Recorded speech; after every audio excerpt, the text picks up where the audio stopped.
Hi everyone, it's Plesky P here with Charles Rosenay and Alan Williams. And let us tell you, it gives us the greatest pleasure in the world to celebrate, to salute Michael Nesmith. And let me say, we want to celebrate the man, the music, the legend. And here we go with our opening clip for Mike. We love you, Mike.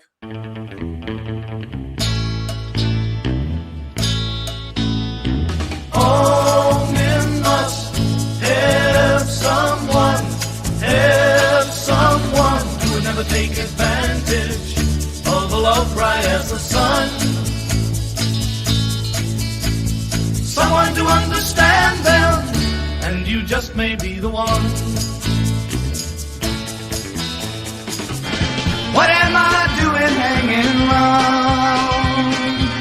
I should be on that train and gone. I should be riding on that train to San Antonio. What am I doing hanging around? Well, it's been a year or so, and I want to go back again. And if I get the money, I'll ride the same old train. But I guess your chances come but once, and boy, I sure missed mine. And I can't stop thinking when I hear some whistle cry. What am I doing hanging around? I should be on that train and gone. I should be riding on that train to San Antonio. What am I doing hanging around? You do something to my soul that no one's ever done. If you're looking for true love, then let me be the one. Girl, keep in my soul.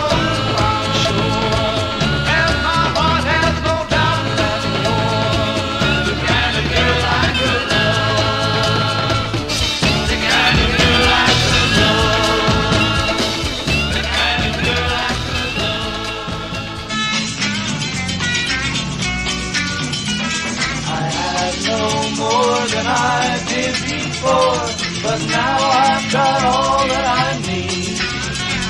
For I love you and I know you love me.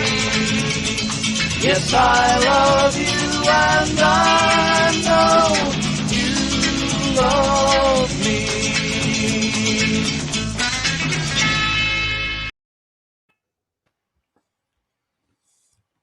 Well, doesn't that say it? Yes, I love you, and I know that you love me. All right, Charles, you can talk. I can't talk actually. I'm the You clown. know, I'm the comedian. I'm the funny guy, and I'm just right now. I'm very choked up actually. well, I got to say something. I've been shouted since this happened. So, Alan, if you can talk, go for it.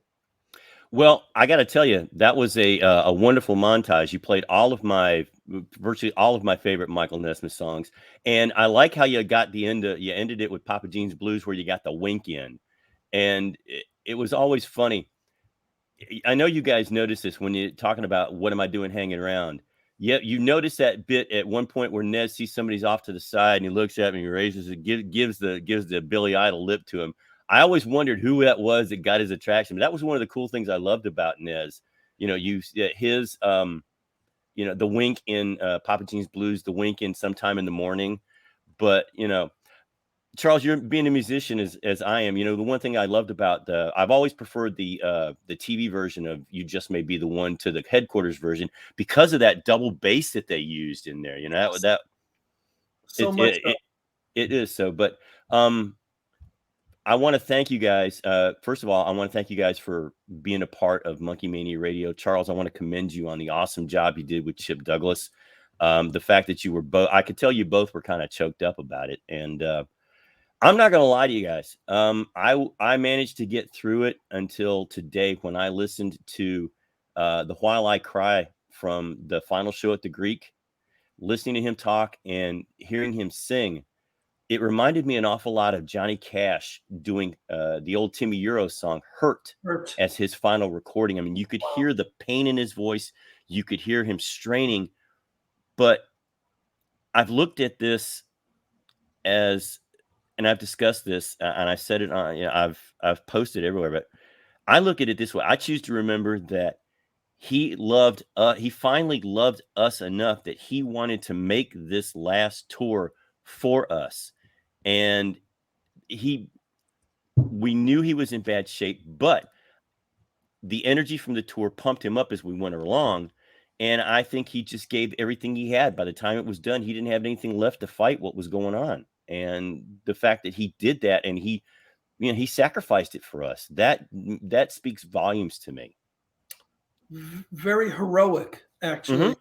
You know, if there's a movie made on the life of Mike Nesmith, which would be a fascinating biography, a great film, and it ends with him doing "When I Cry," and the film could portray what you just said, that he made it through this tour as a tip of the wool hat to the fans. Mm-hmm.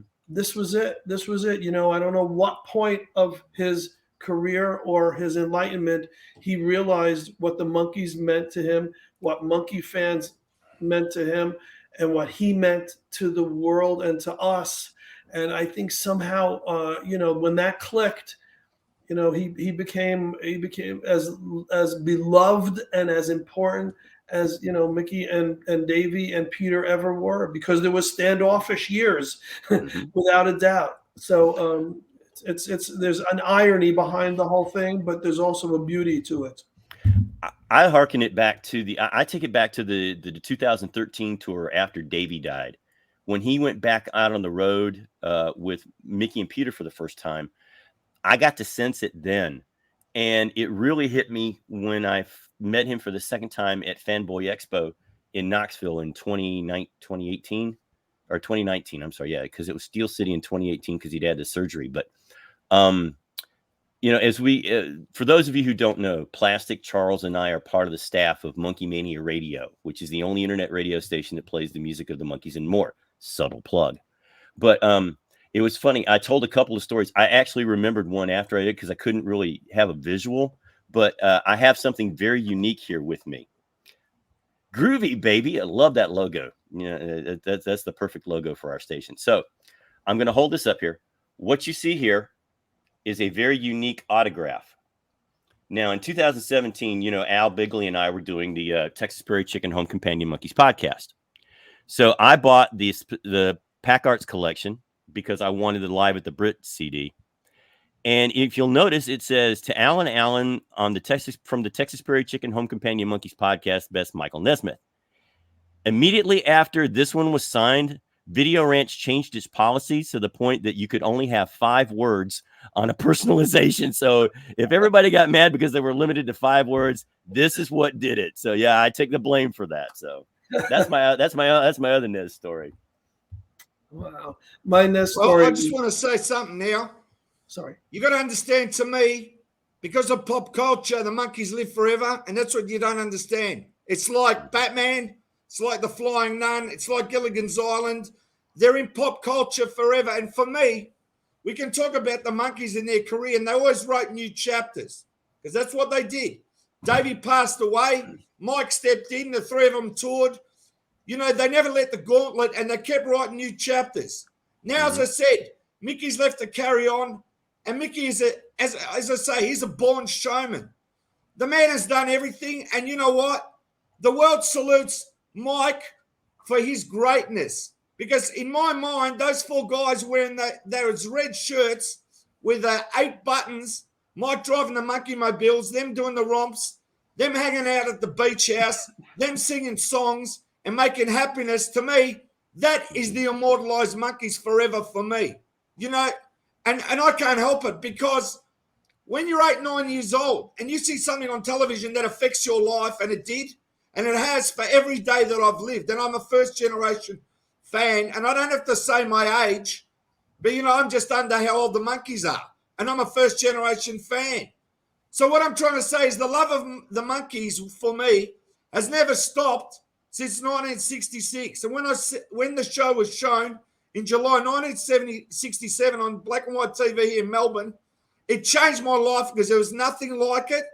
And that's why during the 70s or the 80s, they picked up again in 86. But up until that time, the Monkees were sort of like dead in the water. And then they revived themselves and came back bigger. And now they've come back bigger again in 2021 with a farewell tour.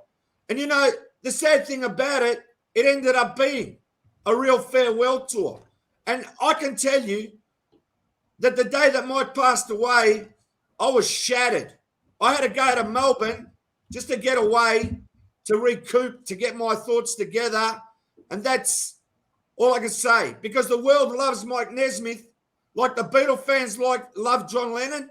To us, the Monkey fans and everybody loves Mike Nesmith.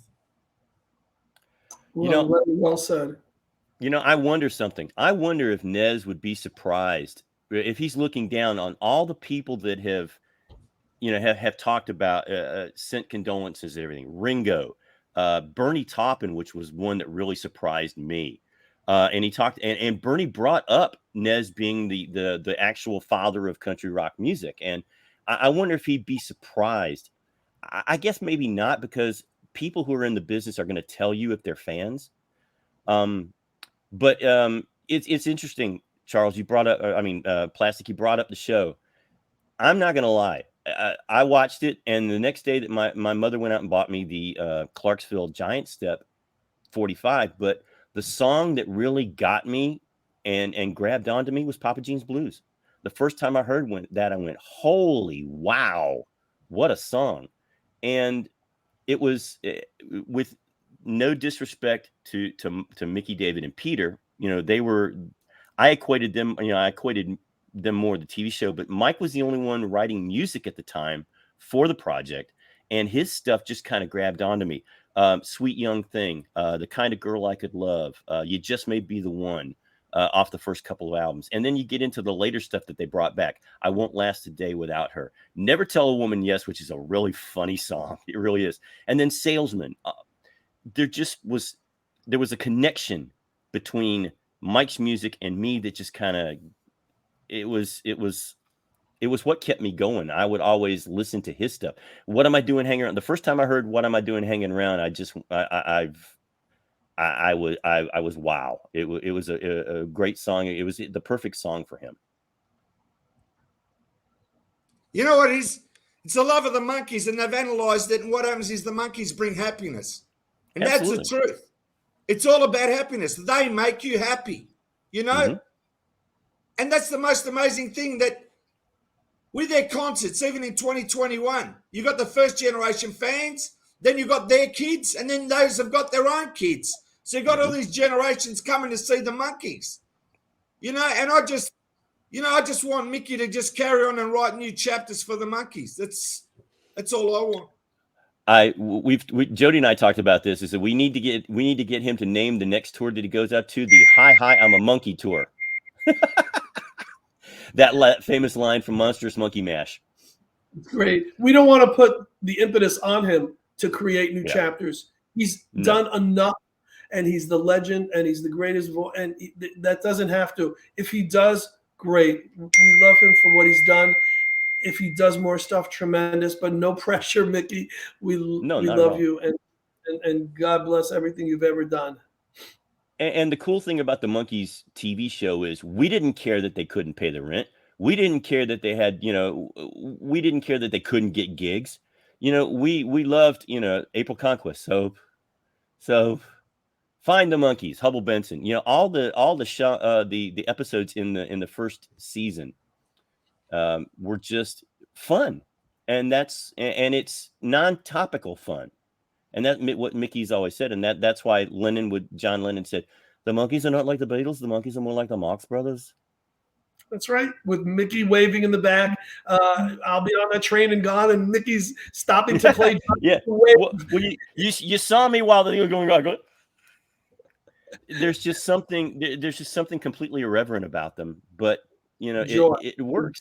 It will never be done again. It's lightning in a bottle, and you'll never see it again. All right, listen, what happens is now we've got a list of people want to come on, right? Now, Mick Lawless is here. We've got to get him on, and then we're going to get someone else on. Wait a So I'll minute. bring on Mick. You mean Mr. Loose Salute is in the house? In the house. Don't we play his How stuff are you, on Mick? Monkey Mania Radio? Hi, guys. We got it in the library. I haven't. It will be coming, but how are you, Mick, Mick? how you It's not feeling? I'm good, Alan. How you doing, my friend? hanging in there, buddy. You know, it's like I'm gonna toot my own horn. I'm proud of what I did today. I'm proud of the tribute that we gave him, and we're gonna do it again on Friday, and not bad for getting it done in about 6 hours. The camaraderie has been off the charts this weekend. So much love all over the place. Unbelievable. And I'm glad to be invited on here tonight. Honestly, guys, thank you so much for having me. Well, you've carried on, the spirit of Mike for years. I mean, there's not a lot of Mike Nesmith tribute shows out there. You've done that with your own style, and you've done it at events, and you've done it with the guys, which is amazing. I mean, your pedigree is right up there with anybody's. I'm blessed to have done it with the guys a few times. Absolutely blessed. And you guys, Charles, I'm gonna toot your horn again. You guys had a great interview a couple of weeks ago that we ran on the Monkeys interview show, and I get to produce the show, and I get to listen to it, and it's the stories that you got that have been told since we started doing this have been unbelievable. Unbelievable. We're learning things that we didn't know, and we're also, what's great about the interview show is we're hearing different sides of these people we've heard about and read about and may have seen at events. It's from the people like Mick who've been, performing monkey songs for as long as I can remember, right up to the Chip Douglases of the world. You're hearing them as people, not just as somebody you read about in a book with a quote or two. And it makes them so human and so beautiful. Mick, are you going to be able to perform something for us tonight? Actually, in typical Loose Salute style, I'd like to get the even brought up the special Gretsch tonight, the Nes model, and I don't know. As you guys know, if you're playing the Loose Salute stuff from time to time on the show, we don't really do this verbatim. So in memory of Mike. And this used to be a favorite of the we all know the Jimi Hendrix tie-in here, right? So when we were to do this song live, we had, of course, our amazing lead guitarist, Tom Yates, would always kill it over this. But this is a little psychedelic rendition of, well, you'll know which one. I'm not going to give it away until.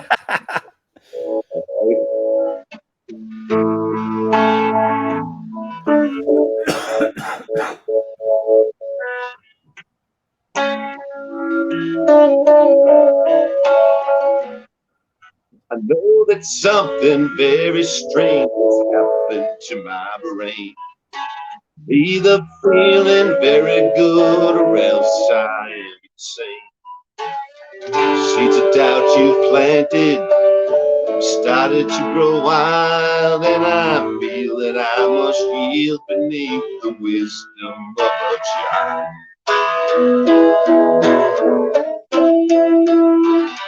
It's love you bring that I can't deny. All these things, when I see them in your eyes, sweet young thing. Sweet young thing.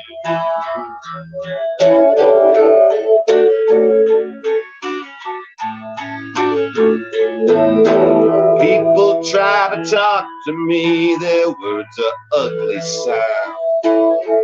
I resist on their attempts to try and pull me down. Turned on to the sunset like I've never been before. I listen for your footsteps and your knock upon my door.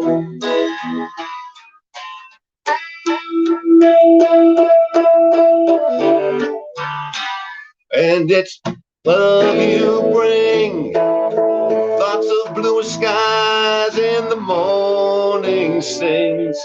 When I see it in your eyes, sweet young thing.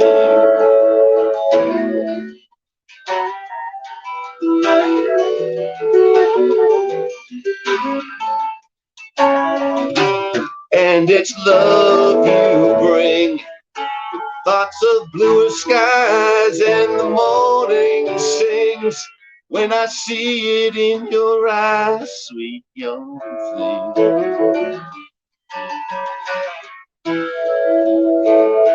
Sweet young thing.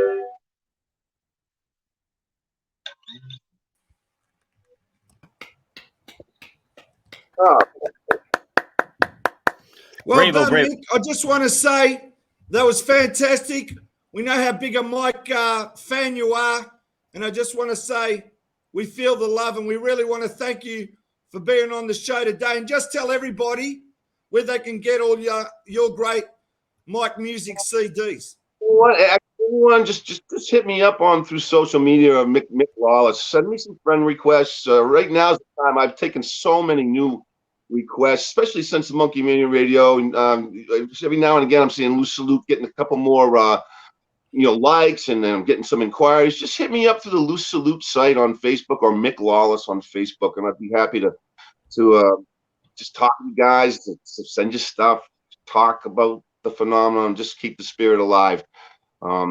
Just you can find me. I'm out there, guys. And Mick, we just want to thank you for sending out the love. We've got to let you go.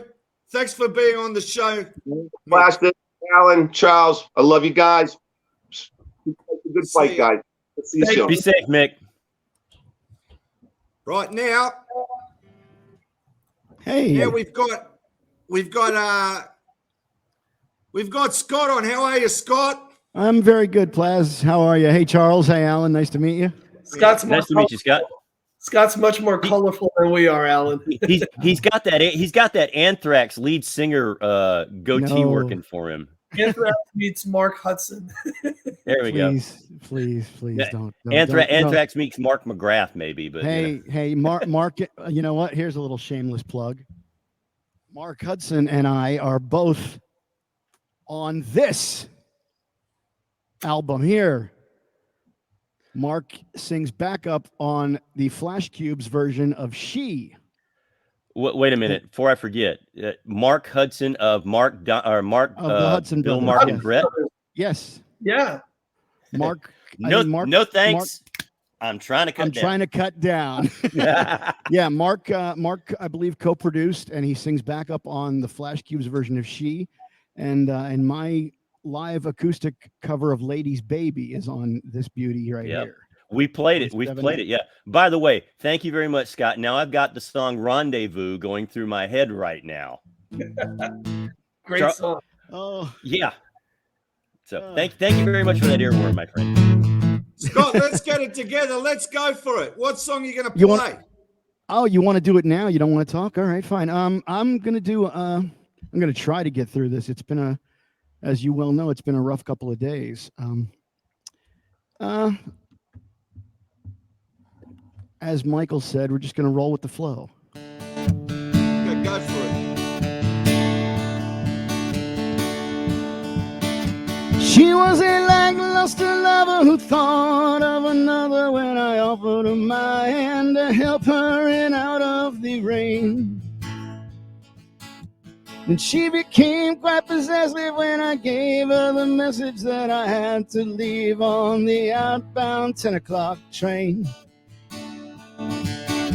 She said, I thought you were stable and that I might be able to talk you into sticking around for a couple of years. I said I roll with the flow wherever it goes, and it's rolling out of here.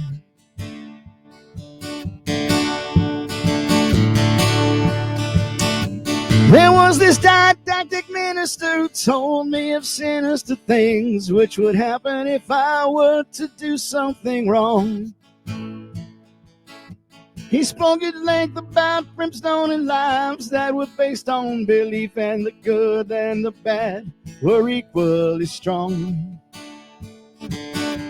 That's why I think I undid him when I started to kid him, 'cause I said, if you give me some time, I'll make it quite clear.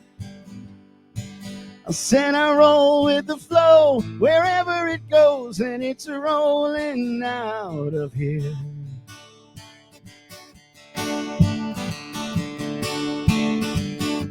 Now those are two fine examples of the way that I handled the pressure that tried to draw me away from the light. And in the final analysis, it's foolish if you resist the changes that come into your everyday life. There might be some trepidation, but don't let hesitation deprive you of hope and try to replace it with fear. You just roll with the flow wherever it goes, even if it rolls out of here. You just roll with the flow wherever it goes, even if it rolls out of here. You just roll with the flow wherever it goes, even if it rolls out of here.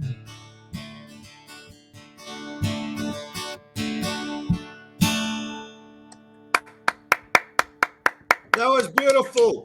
Thank you, Scott. Hell of a job, Scott. Hey, Scott Thank you, Plastic, guys. can I ask Scott a question? Jukebox, guys. A human jukebox. Plastic. Unbelievable. Do I have time to ask Scott one question before he Go leaves? for it. Scott, how did you get on the Listen to the Band CD? Because I have to show my naivete one day. There's two things. Oh. That song increased my vocabulary by one word because it forced me to look up the word didactic. And I was just curious how you got involved with the Listen to the Bands project.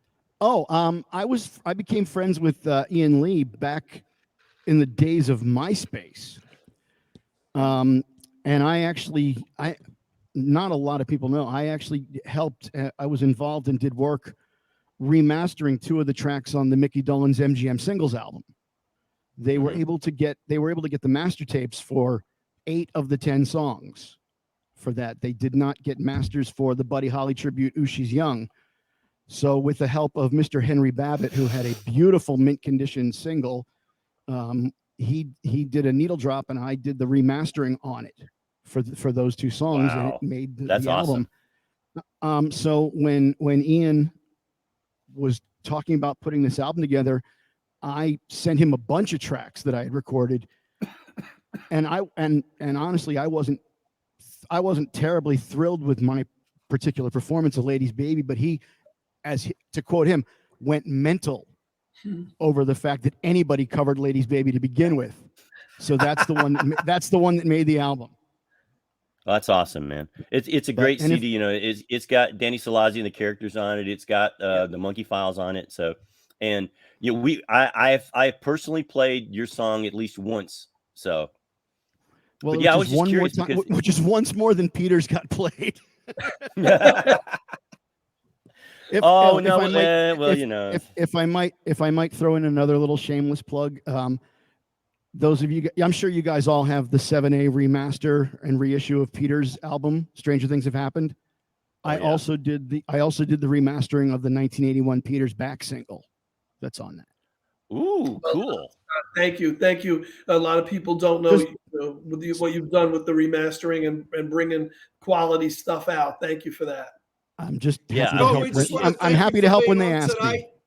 And keep up the great work. We love what you do. Thanks for being on the show, Scott. See ya.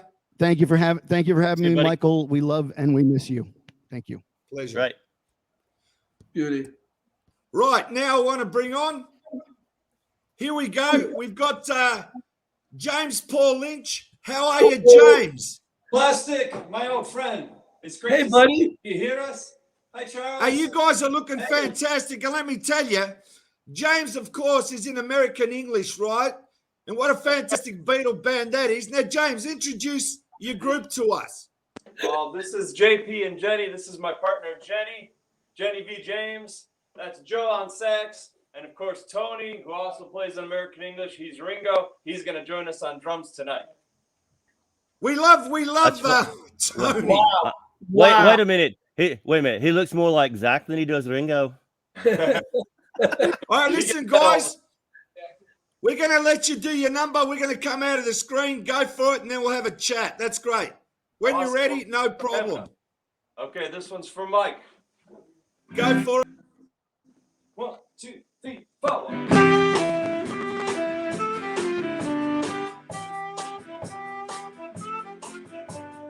You and I travel to the beat of a different drum. Can't you tell by the way I run? Every time you make eyes at me, whoa, you cry along, you say, hey, this will work out, but honey child, I got my doubts. You can't see the forest for the trees. Now don't get me wrong, it's not that I'm not good, it's just that I'm not in the market for a boy who wants to love only me. Yes, and I'm not saying you ain't pretty. All I'm saying is I'm not ready for any person, place, or thing. Try to pull the rain in on me. Oh, goodbye. I'll be leaving. I see no sense in your crying and grieving. We'll both live a lot longer if you live without me. Come on, Joe.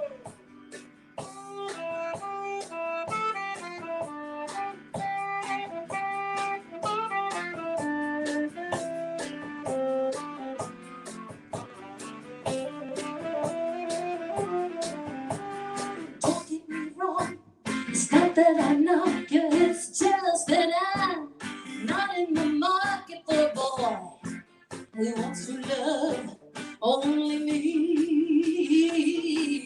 Yes, and I ain't saying you ain't pretty.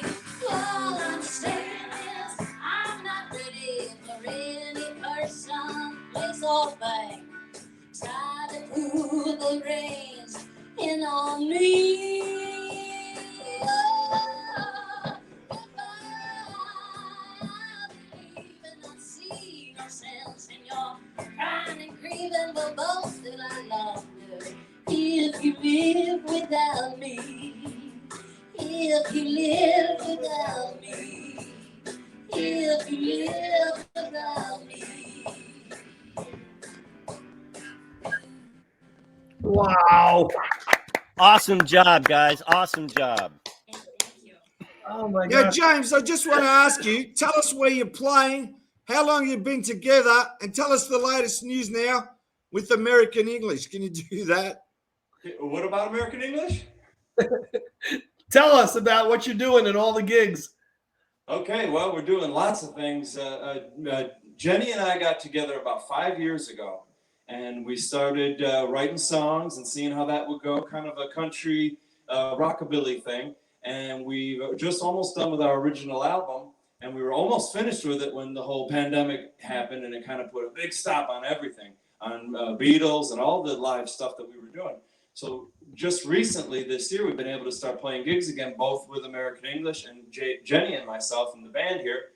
And so now we just put out a Christmas single called Face the Mistletoe, which is doing wonderful, and everybody seems to love it. It's like a retro 60s thing. And then American English has been playing. We played a wonderful summer, carefully, of course, and a lot of socially distanced gigs still, but that's what we're doing. And we're hoping that even next year will be bigger and better for everyone. And we're playing December 23rd at the Out of Space in Berwyn, and American English, of course, at the Rouse Center. New Year's Eve in Crystal Lake, Illinois, we're doing the Let It Be album.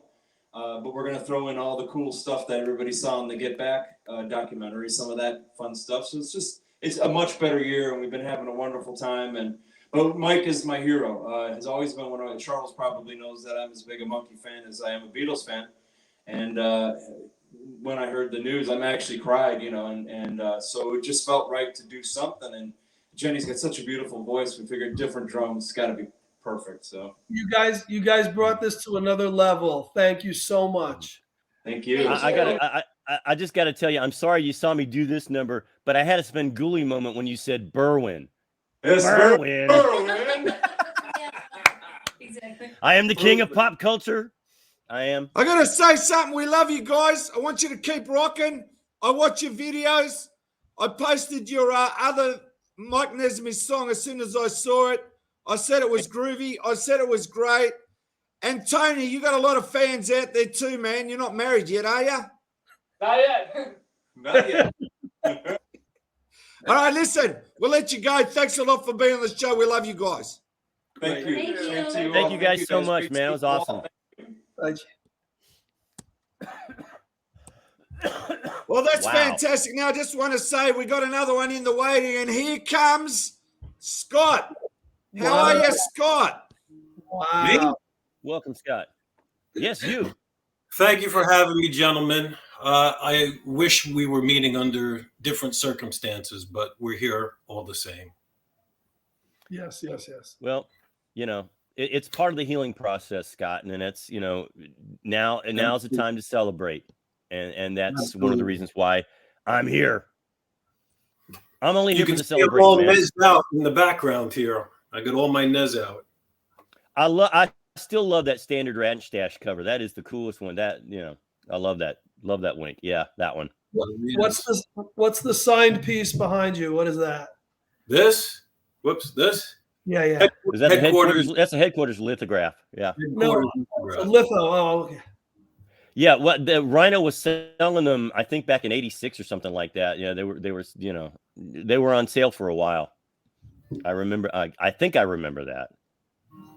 Absolutely. And I'm happy to see a lot of my contemporaries here. I just came in a little late, so I saw the tail end of Scott's piece, and I saw James. I haven't seen James in years. So James, hello. Hope everything is well. And of course, you three. Well, you know, we are the Three Stooges of Monkey Mania Radio. What can I tell you? Well, I was happy. Now, I'm to going to see ask you, Scott, what song would you like to perform tonight? Well, I could try to perform Joanne. I remember the last time I performed on your show, it was a disaster because I don't have an interface. So we'll see if it works out. All right, we love you, Scott. Let's go for it.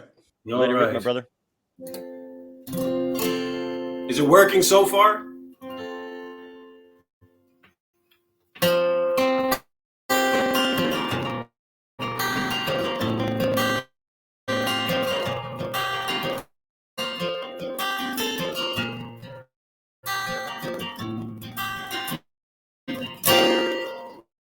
Her name was Joanne. She lived in a meadow by a pond.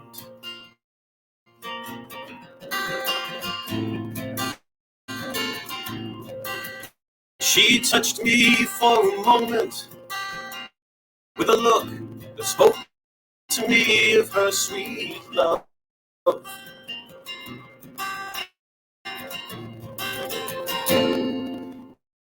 And the woman that she was drove her on with desperation. And I saw as she went a most hopeless situation for Joanne and the man and the time that made them both run.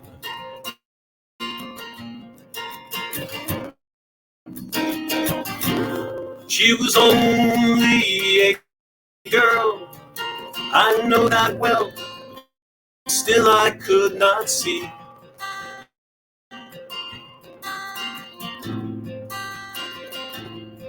that the hold that she had was much stronger than the love she felt for me.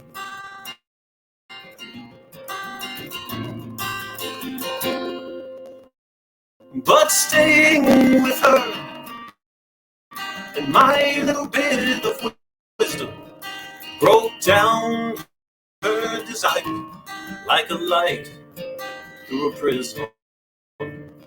into yellows and blues and a tune that I could not have sung.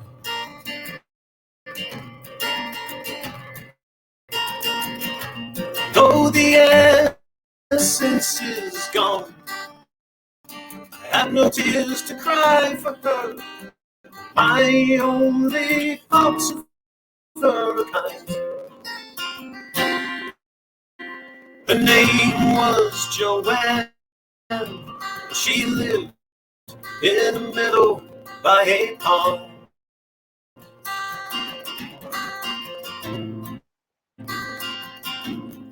She touched me for a moment with a look that spoke to me of her sweet love.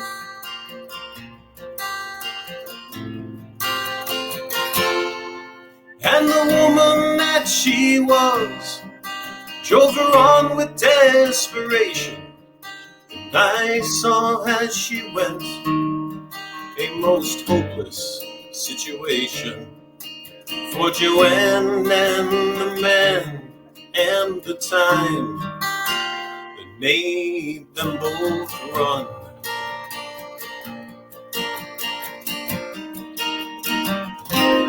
For Joanne and the man and the time that made them both run.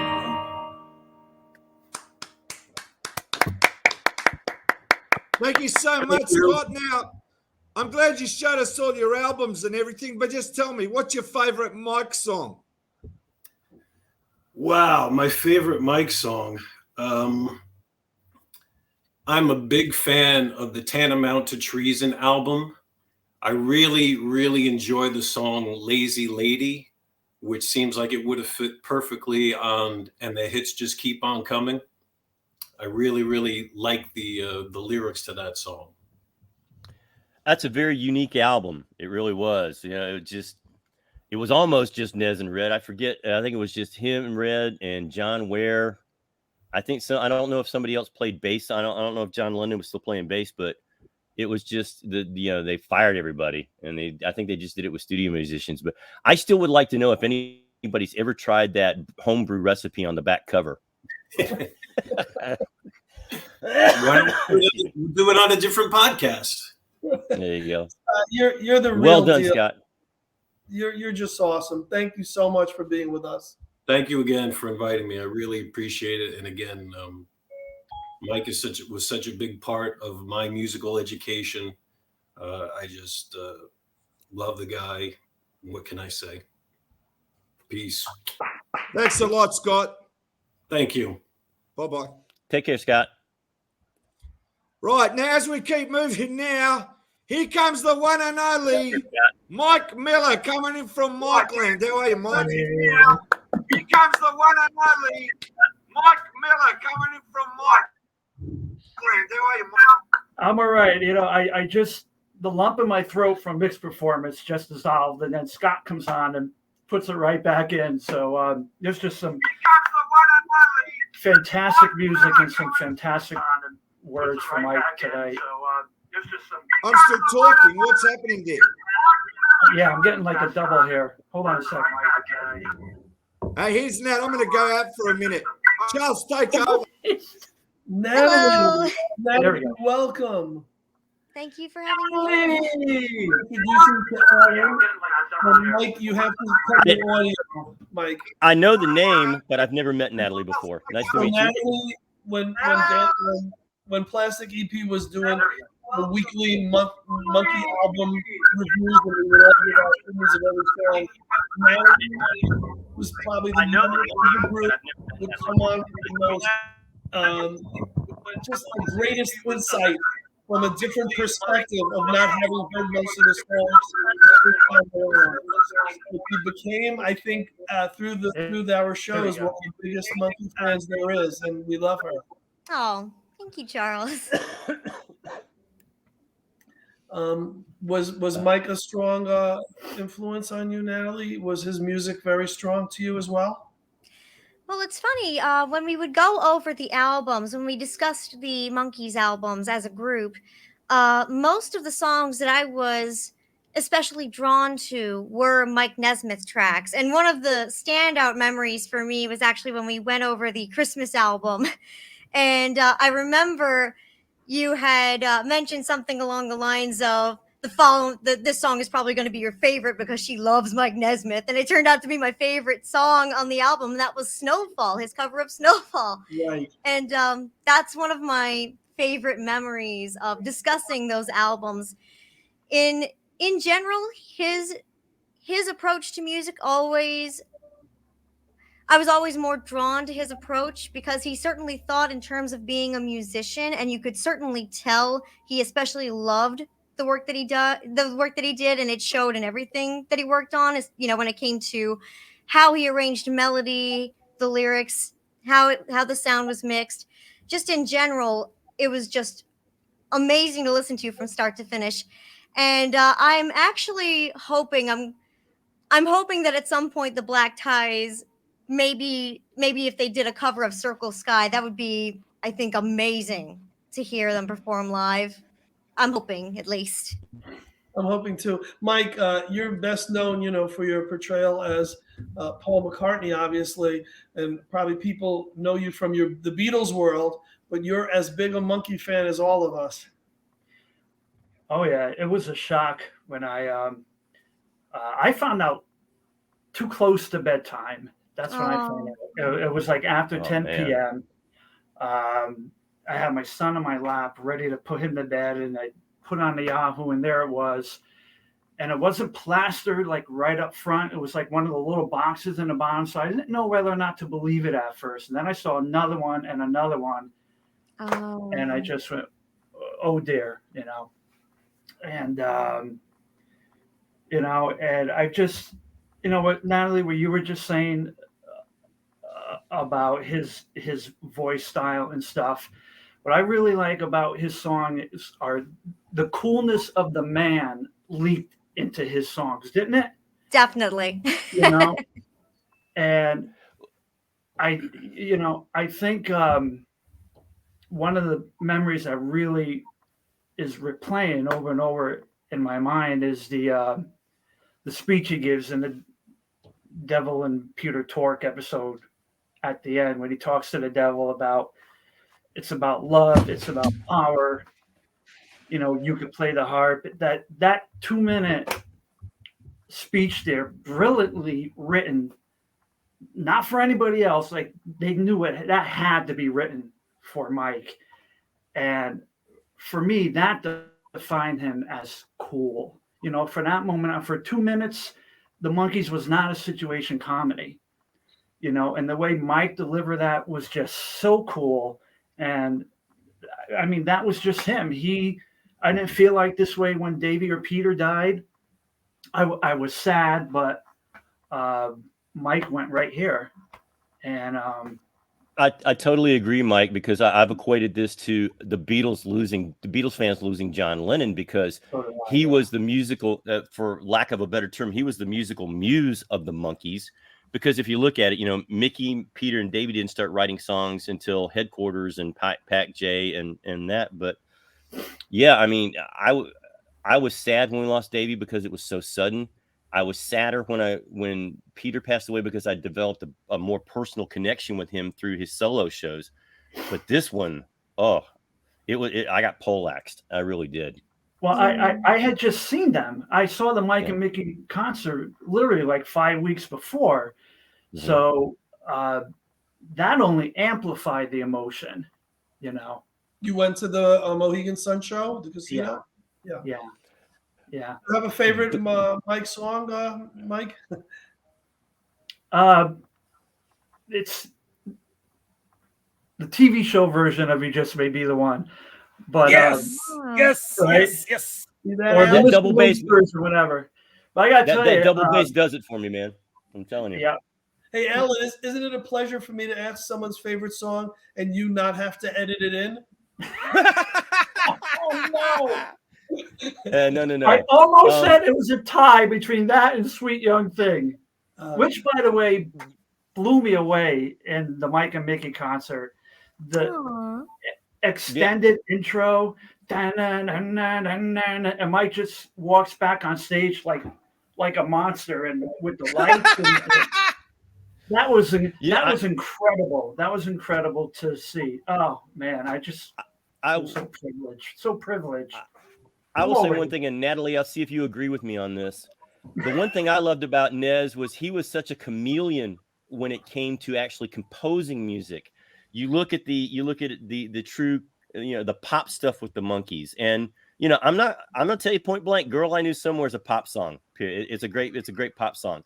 But then you start to get into the country rock with the First and Second National Band, and then he pivots. He goes through this real deep funk that he calls High Lonesome, and lo and behold, we morph into the Prison. And then when you get to Infinite Rider, you've got the rocker version. One of the reasons I love Tropical Campfire so much is because it's an amazing, but you've got God bless it. You've got the 3 Cole Porter songs. You've got what's the Western one that he wrote? I can't think of it. You've got Juliana, which is a beautiful love song. You've got I Am Not That, which is the that's why I played it first on the Nez Day tribute on the radio station, because it is the perfect of comedy and reality. But I mean, what do you think about that, Natalie? Well, I do think that he was well versed in several different areas, different genres of music, and it absolutely shows with his range, what he could do with his own music, whether it was with the Monkees or it was solo. And you can absolutely tell his background and his training as a musician absolutely shines through no matter what genre you're listening to from his repertoire. Oh, yeah. It was Moonlight Over the Rio Grande. That was the one, because he used to say in the 92 shows, he would say, "Yeah, one thing people come up to ask me all the time is, Nez, have you written anything new?" And the answer is yes, and here it is. And then he broke into Moonlight Over the Rio Grande. So, but yeah, he's such a chameleon, and that's one of the things that I really love about him. So I'm sorry, I'll shut up now. Here's Mark Arnold. What do you want to add to the conversation? I got my little hat. I'm ready. Right. What do you want to say Being about prepared? I don't know what everybody else. What I could say that everybody else hasn't said already in the last 52 minutes, but I can just say how I became a fan of the Monkees. It was through Michael Nesmith, and it was when he put out that Elephant Parts, and I said, "Oh my God, this guy's funny." I didn't think the Monkees were funny. And then, I kind of had a revisionist thinking after I went backwards and everything, but I really, really, really liked Elephant Parts. I thought that was an incredible show. And I loved stuff like Saturday Night Live. I loved Monty Python. I loved SCTV, all that stuff. So it just fit along in there. And I said, this guy has the vibe of what's going on in the world. And I even watched some clips from it again. And it's just amazing to me when you watch him, he's all full of life and everything. And so it is hard to take that so many years later you go, well, he's gone, but at least there's the video. So that's the good thing. So. And it carried over to TV parts too. The bit where Mike is walking in the bum's outfit playing the recorder, and all of a sudden here comes Joe Chimay, here comes Chip and everybody, and he goes, "Oh, been nice working with you, man." So that's one of the funniest skits I remember. So. Mm-hmm. And unfortunately, unfortunately, due to like the rights issues and everything, they'll never put out the complete television parts, which is kind of unfortunate. I always thought maybe they could just put out like just the bits they can put out at least, and leave out the musical bits. I don't know, but hey. Maybe things will change, Everything always happens a little too late in life, it seems like. Guys, I think for those who don't know, Mark Arnold has co-written Monkey books. Mark, you want to tell us about what you've done in the Monkees world? Okay, I've written 2 books. I unfortunately didn't grab them before I got on here, but one is called, long title, Looking for the Good Times, examining the Monkees songs one by one. You can find it on Amazon or barnesandnoble.com or Bear Manor Media. And I wrote it with Michael Ventrella.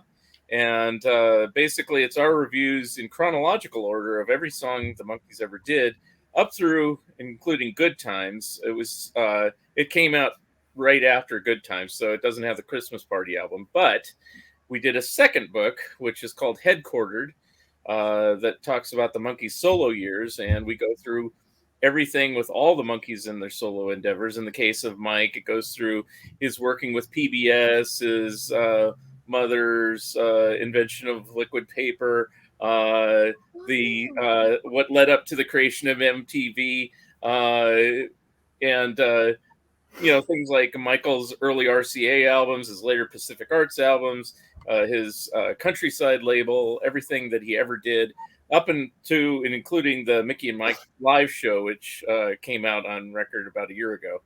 And we do talk about Christmas Party in that book. And if I should say so myself, they're both worth getting. By the way, Mark, a stroke of brilliance to have the great Scott Shaw do the cover for Long Title. He did the cover on both, actually, and he's a good friend of mine, and he's a huge Monkees fan. And when I wasn't sure, because he's been a friend longer than that I knew he was a fan, even though I knew he did Rhino catalogs and everything else like that. And I said, "Would you want to do my cover of my Monkees book?" And he jumped at the chance. He says, "I'll do it like it's a mad world where all the characters from the TV show are chasing the Monkees." And I said, "Cool," and so brilliant. That's exactly what he did. So, Charlie, I just want to say, Hey, Charlie, what song do you want to do? What song do I want to do? Yeah, we got to make sure it's the right choice. Can you tell me? Strutter by Kiss. What? Strutter by Kiss. You wanted the best, you got the best. Hey, honestly, I've got a real quick Mike Nesmith tune. It's a short one, and I would say it was the first time that I heard a Monkees album, and I really stopped to listen to the music. What is it? Let's Buy Me a Dog? Yes. My girlfriend called me up. No. Let's see if I can get through this real quick. Can you hear that okay? Yeah, I hear it. Father Christmas can hear it too. I sense Don't Call on Me coming. Don't call on me when you're feeling footloose and fancy. You've done it before, like a fool. Okay, Natalie, hang on. He dumped everybody. I'm singing them I don't know the lyrics as well. Sing to each other. Oh, Charlie, sing to me. Charlie, sing to me. Oh. My way. I need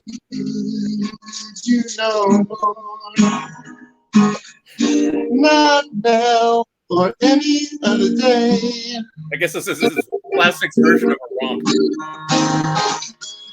Okay, little girl, live for yourself in your little world. I know that you'll find someone to play love. Just your time. It's all me. Hey, you want to see my dog? I did buy a dog. Come on, dog. Come here, Lulu. Come on. Wasn't that great? Where did everybody go? The infamous recorded in the bathroom song. That was fantastic. I've got to say, I don't know if he's still there. Hang on. We got technical problems. He's coming back now. Don't sing. Charlie, don't sing. What happened? Don't worry, we took you off. What happened? I figure you're doing it wrong. Charlie, the power went off in the pump room at the magnificent Palmer House high above Chicago. Where Chicago, it's not a musical question. And Hey, I was that's great. playing. Now I was listen, playing my Mark, Paul we got to say goodbye to you, Mark. We got a lot of people coming on. We'll Okay. see you, Mark. Say goodbye. Bye-bye. Bye, Mark. I'll give a round of applause. Mark. A round of applause. See you, Mark. Charlie, that could segue right into "Don't Let the Sun Catch You Crying" and go Oh away, yeah, and go away, little girl. yeah. What happened? Was there an audio problem or something? No, it's all right. I just took you off. There was no audio. They were falling asleep. It's okay. There was no audio? That was great. No, You were no, good. there It was was great. definitely Hey. audio. Good If job. I It had was hair, great. I'd Sorry, pull it out. it was great, Charlie. I loved it. Don't call well, us. thank you. We'll call you. I will say the only thing that kept popping through my mind during this song was "I copped a grandpa." Where are you from? Sorry, I know the minutia stuff. You know, it's like that's why It's good stuff. Charles keeps shaking his head. Will he please shut up? No, I love it. Hey guys, Hey. fantastic show tonight. We love Nez. We miss him. I'm gonna let you guys go. Have a great show. Thank you very much, Charlie. Great job. Great song. Great job, Charlie. We love you. I'll see you, man. Wave goodbye to your fans. I would if I had any. Bye, Natalie. Bye. Oh, So boy. I think Danny from the characters wants to join us, but I think he's having problems with his video. So I think He'll be back. He'll be back. Don't worry. We'll bring him on with That will audio. sort itself out.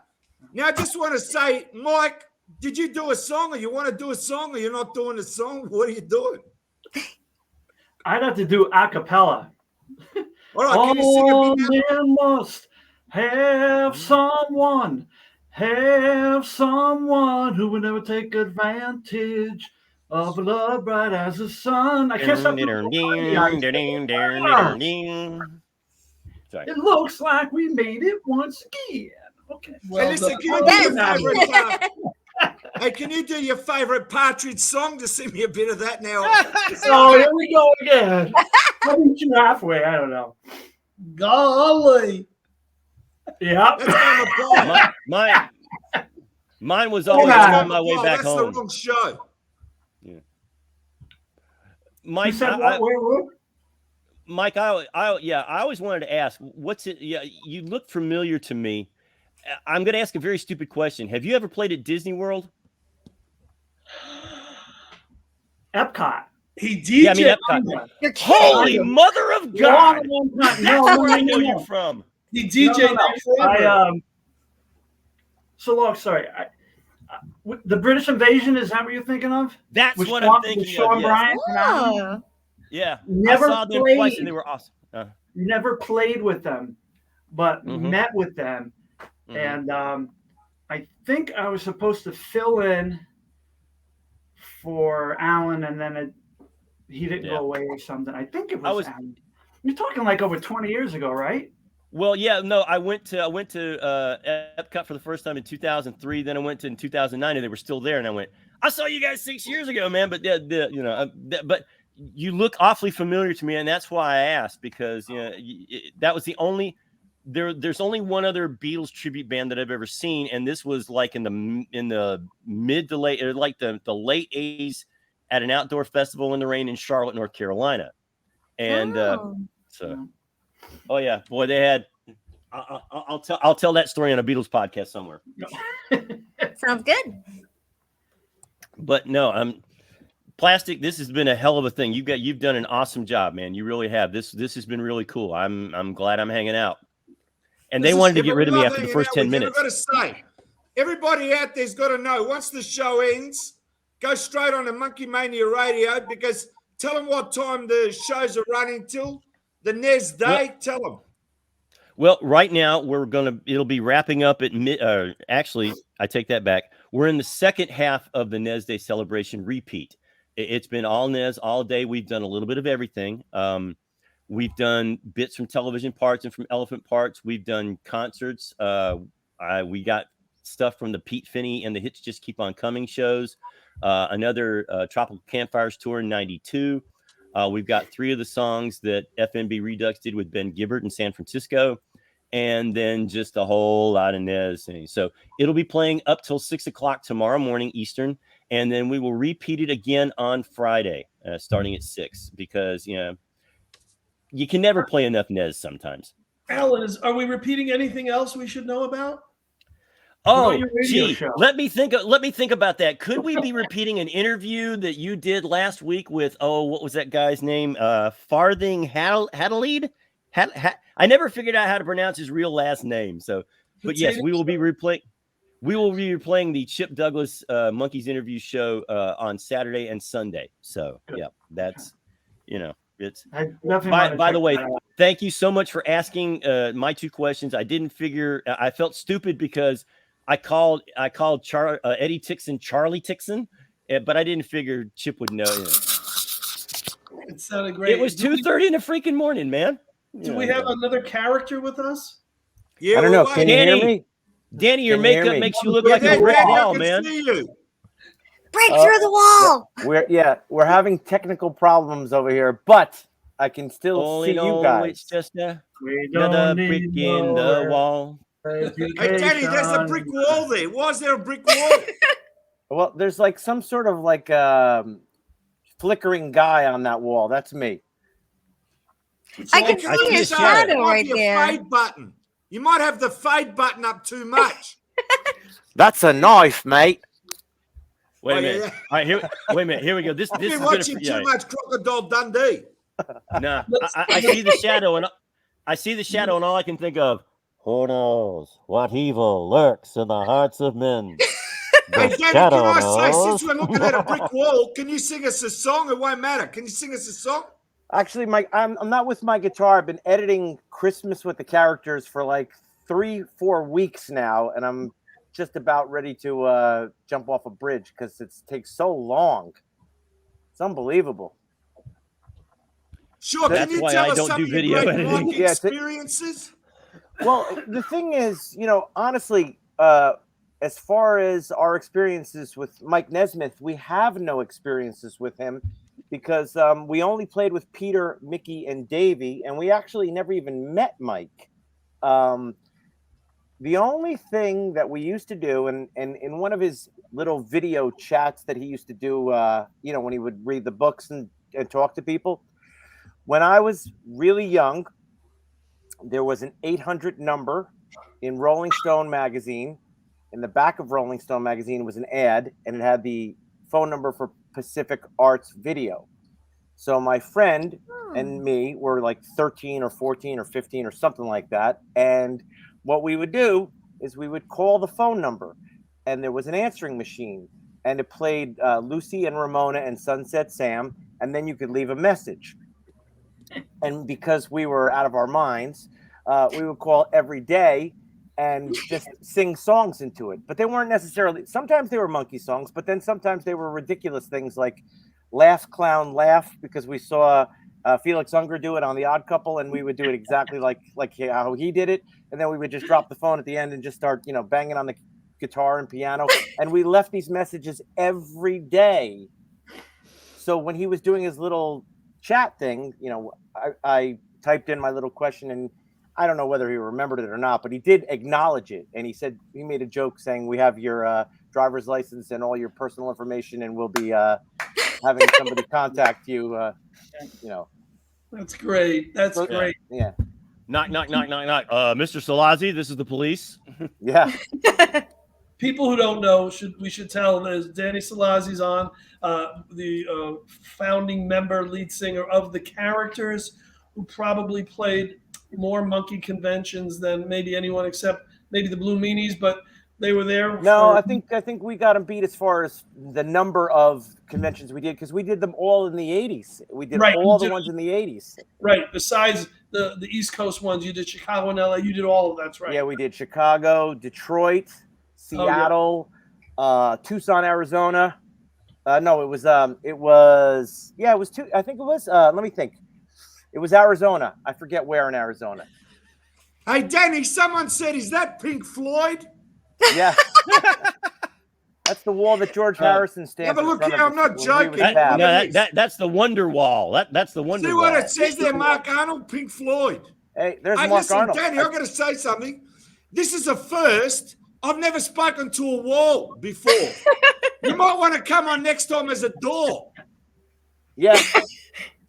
Plastic, whenever I'm on your show, I think I'm talking to the wall. So please. Hey, Danny, I've got to say Ooh, something. ouch. Danny, I've got to say, Danny? in all the shows that I've done, you are the fan favorite. People love you, and I'm not joking. I don't know how that can be, Plastic. I know. I'm telling you the truth. All right. Well, Hey. I'll take it. Alan, Hey, have Danny? we heard the Danny interview yet on Monkey Mania Radio? Yeah, as a matter of fact, we did it 2 or 3 weeks ago. But Danny, I want to give you guys a plug because you guys are going to be at the New Year's Eve party this year, if I remember correctly, that Jody's putting on. We are? Okay. I thought you guys were going to be there. I think she moved it to April. Oh, Unless okay. I'm giving away a secret that I'm not supposed to. No. Which is Hell, probably I'm lucky I can remember my name. Wait a minute. What? Yeah, I think Oh, she wait a minute. moved There it is. to Okay. April. Oh, okay, yeah, but you guys are going to be involved in that party in April. All right, the spring fling, whatever, the spring prom. But yeah, I think that is awesome. I mean, to me, you guys are the preeminent Monkees cover band, and I thank you for everything you did. I appreciate that, but the thing is, what we existed as a band for 4 years before we started doing the Monkees conventions. So our thing was never really to try to sound like them or to I don't know how to explain it, but we were just us. Them, right? We were just us, and the thing is, at the time, and I'm being really honest about this, at the time, we were so out of the loop as far as what other bands were doing. Nobody was going, I'm influenced by the Monkees. I mean, they were like, what's wrong with you guys? And so where we came in on the whole thing was that we took their inspiration and tried to carry on in the same spirit, basically. So, that's our thing. We were us, but we were showing our appreciation and our love for them by doing what we were doing. And we were doing songs. This is an interesting thing about what we used to do back at those early conventions. We knew that the kids were going to go see the Monkees in concert that same weekend that we were playing at the convention. So we chose not to play the hits.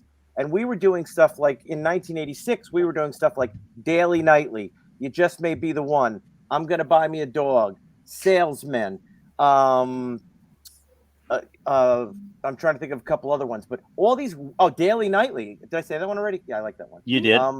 But we were doing a lot of these weird songs that they didn't wind up putting in the set list till years later because we were such fans. We knew that they were going to go see. The kids were going to go see the Monkees do the hits in 2 hours from now. Why would we repeat that show for them? So we did all the stuff that we knew that the diehards would love. And that's where we came from. In other words, we were just so into it that it was like a labor of love. Now, I have to ask this since you brought up Mike and my favorite song.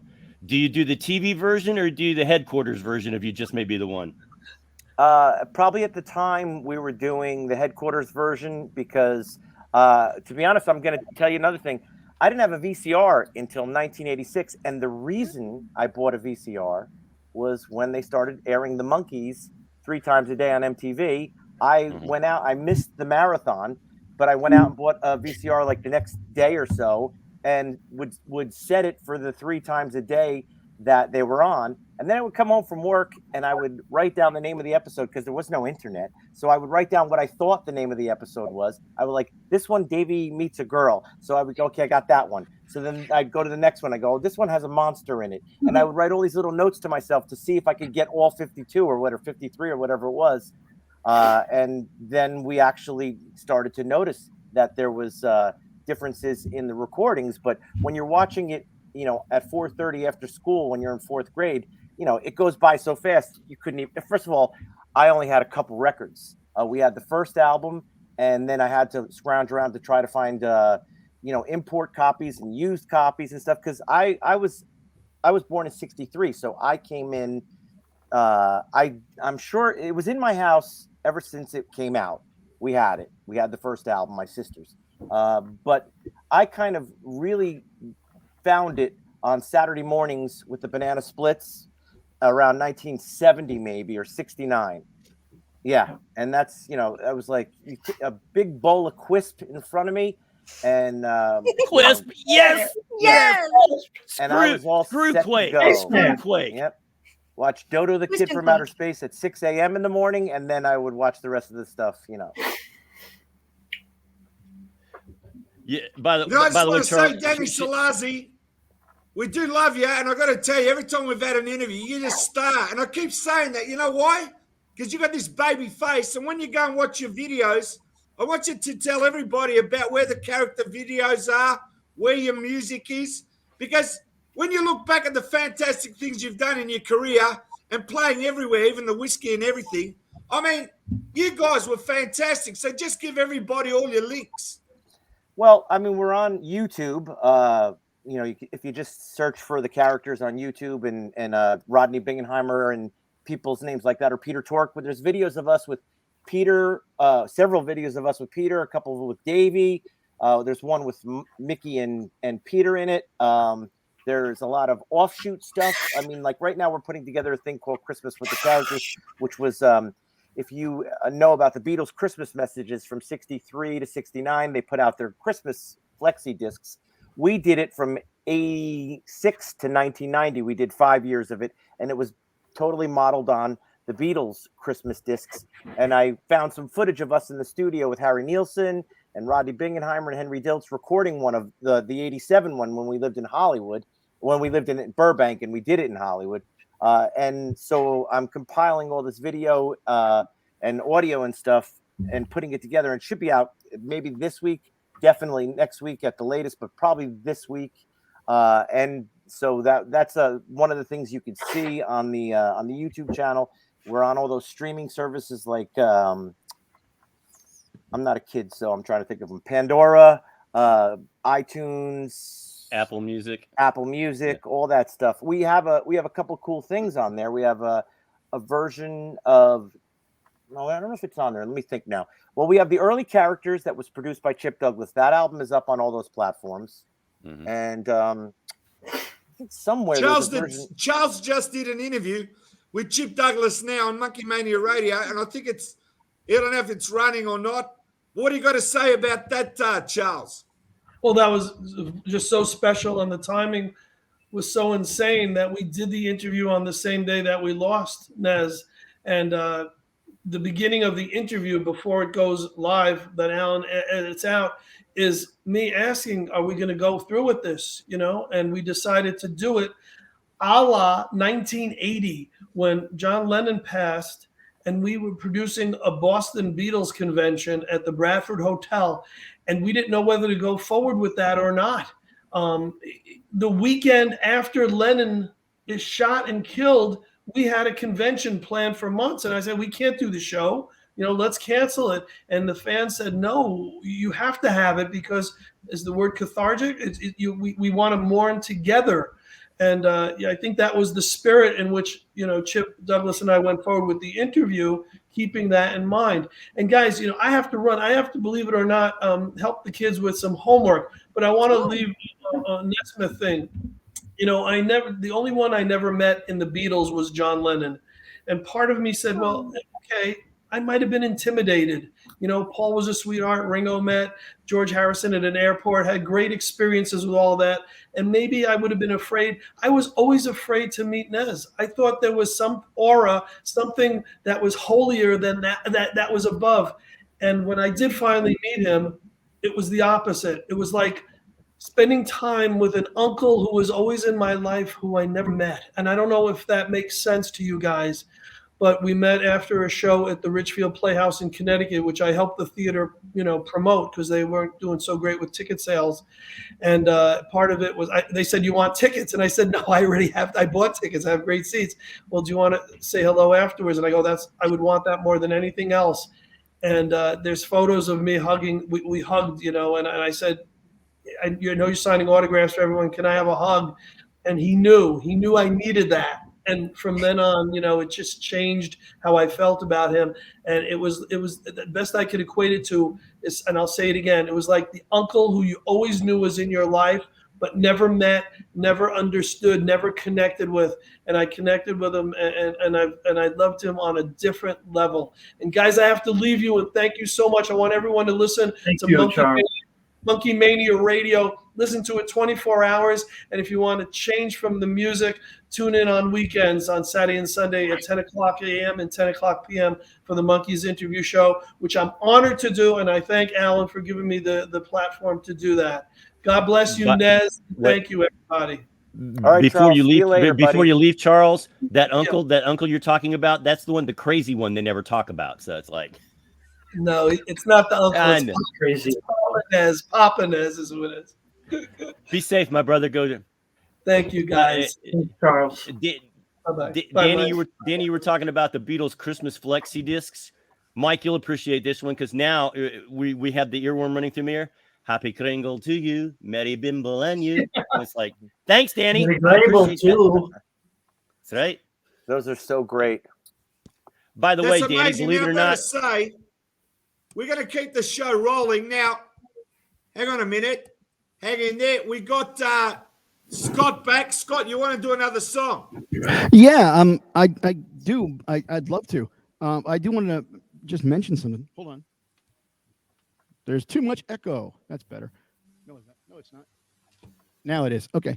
I wanted to kind of follow up with what Charles was just saying about when he met Nez. I had the chance to meet Nez in 2013 in Philadelphia, and like Charles, I mean, Charles does his conventions. I go to another Beatles fans convention. I've been on the staff of that convention and been part of the musical lineup for several years.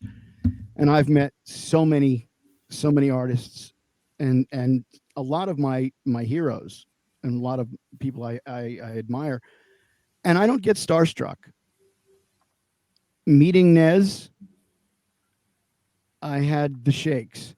I didn't get the shakes when I met Davey. Never got the shakes when I met Peter. I ran sound for Peter in 2010 at a small show in Long Island. That's a whole other story. But I didn't get the shakes when I met Mickey. But with Nez, I mean, and this was in the day, like you could bring as many items as you wanted for him to sign. Only one of them could be a Monkeys item. He'd only sign one. He'd sign as much as you wanted, but only one piece would be a Monkeys piece. And I was cool with that. But when I I'm waited in line, and I'm finally in line, I got my Colpix Michael Blessing promo 45, which turned out to be a hell of a lot more common than I thought it was. Mm-hmm. But I brought it up, and I'm all shaky. And he goes, "Hi, I'm Mike." And I went, "I know who you are." No, but it was just like, and I'm reaching in my bag for stuff for him to sign. He goes, "Relax, man. We got plenty of time." He's just like, he goes, "Relax. I'm Mike." It's not So cool. So cool. I know the feeling, Scott. The first words out of my mouth when I met him for the first time at Pittsburgh at Steel City Con was, "Man, this is 55 years in the making." He says, "Yeah, well, here you are." So, Hey guys, listen, I got to jump, so I will come back and see you guys soon. Okay, we'll do another one. Can't okay. Can't wait for the album, Danny. Can't wait to hear it. Okay. Happy All right, Thank you, Danny. All the best. We love you, man. Talk to you soon. Bye, guys. Hey, buddy. Bye, Dan. But all right, Scott, when you want, go for it. Okay, I will. I still part of my meeting Nez story, if you don't mind. I had just mentioned I had just recorded my first album of all cover stuff, and I had actually sold out at the fest. I sold my last copy at Beatlefest the weekend before, and I said I wanted to bring you a copy of my CD, but I sold out of them. He goes, "Really? That's absolutely fantastic." I was like, "Well, thanks." I said, "I covered one of your songs." He goes, "Really?" I said, "Yeah." He goes, "Which one?" And when I told him what song I did, his face just spread out in a grin that lit up the room. And I think he was surprised because it wasn't a Monkey song. Mm-hmm. Right. And then he said, "You actually, and you pronounced it properly." I told him, I said, "I did Propinquity. And I would like to do that song for you guys now." Awesome, man. That's one of his personal favorites. It means a lot to him. Yeah, I had typed out in a comment in the chat earlier. I said, my only wish for Nez is that he finally really believed and understood how He much did. his music really Yeah. meant to people. Yep. Because I had spoken with Christian a few times. I think last time I had spoken to Christian in person was at one of the shows on the First National Band Redux tour, and I had told him how great everything sounded and how much I loved the music. And he goes, if you get a chance to see Nez, tell him that, because he really needs to hear how much people love and how much his music means to people. Because I don't think he ever really understood or believed how much his music meant to us. So anyway, before I get too emotional, because I'm still, it's the wound is still kind of raw. Anyway.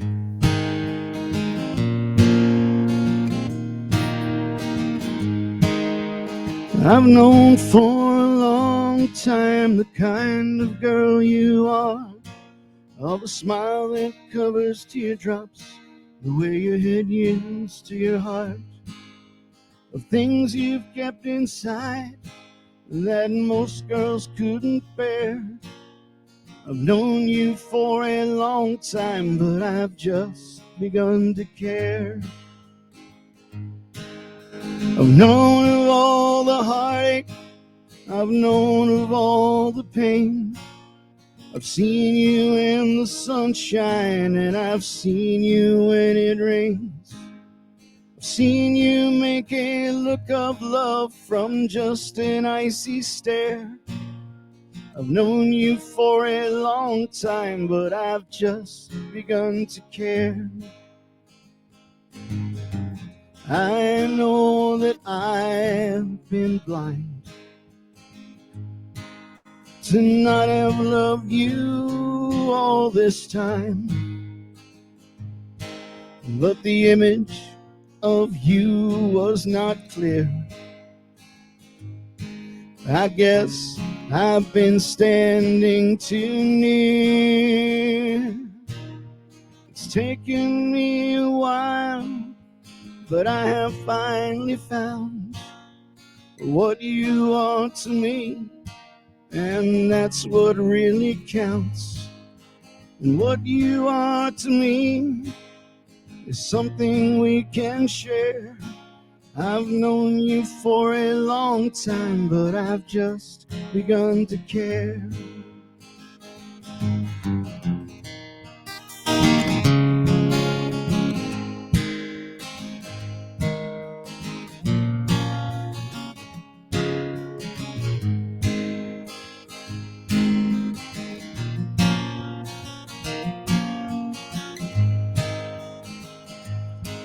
I guess I've been standing too near. It's taken me a while, but I have finally found what you are to me, and that's what really counts. And what you are to me is something we can share. I've known you for a long time, but I've just begun to care. Yes, I've known you for a long time, but I've just begun to care.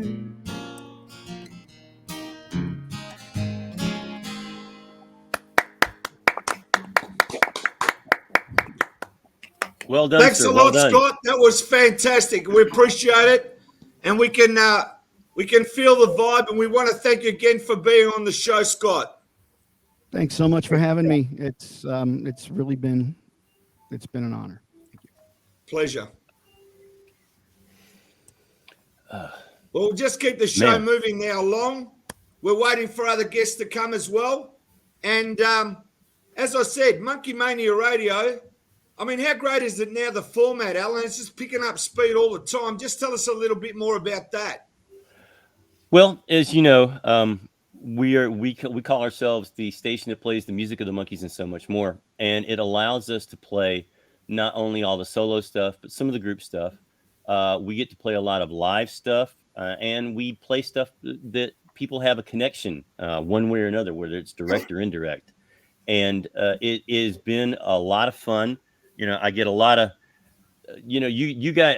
I got to tell you, Plastic, you and Robin B are starting to get a lot of buzz. That people are really digging what you're doing, and I am honored to have the 8 people that are part of this. Plastic and Robin, Charles, Ken Mills, Jody, who is my co-owner and business partner, Doug Hubler, Scott Catton, and Marty.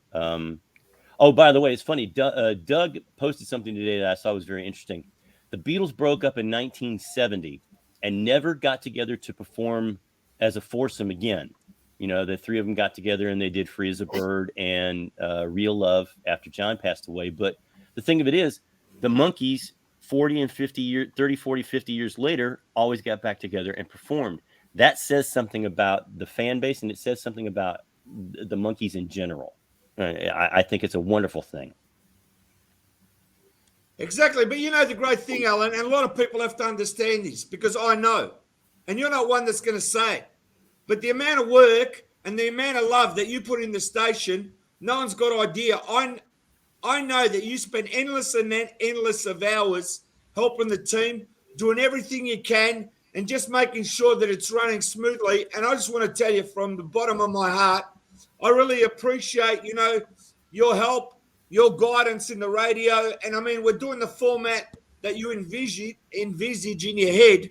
And I mean, it's not easy, but you know what? It's a credit to you that you actually got there. That's the greatest thing. How does that feel that you got a radio station? I mean, I'm over the moon. Well, it's really funny because, as I've stated, when we went live, I made the comment that I have tried multiple times in the past to do projects. A couple of them were Monkees related, and I was great on startup, but absolutely pitiful on the finish. And then I realized I can't do it on my own. And I've been very lucky to assemble. We couldn't have done it without Jody. Jody helped us. Jody helped us raise the money to keep it going. And yeah, this has just been a labor of love for me, because the only thing I've loved longer than the Monkees were the Beatles and radio. And there's always a Beatles channel. Damn it! So it's like but everybody. It's so weird. Everybody used to talk about, so why isn't Sirius doing a Monkees channel? Well, we found out why they can't do it. So. And the reason is there's so much, and Mike, you can comment on this, doing what you do.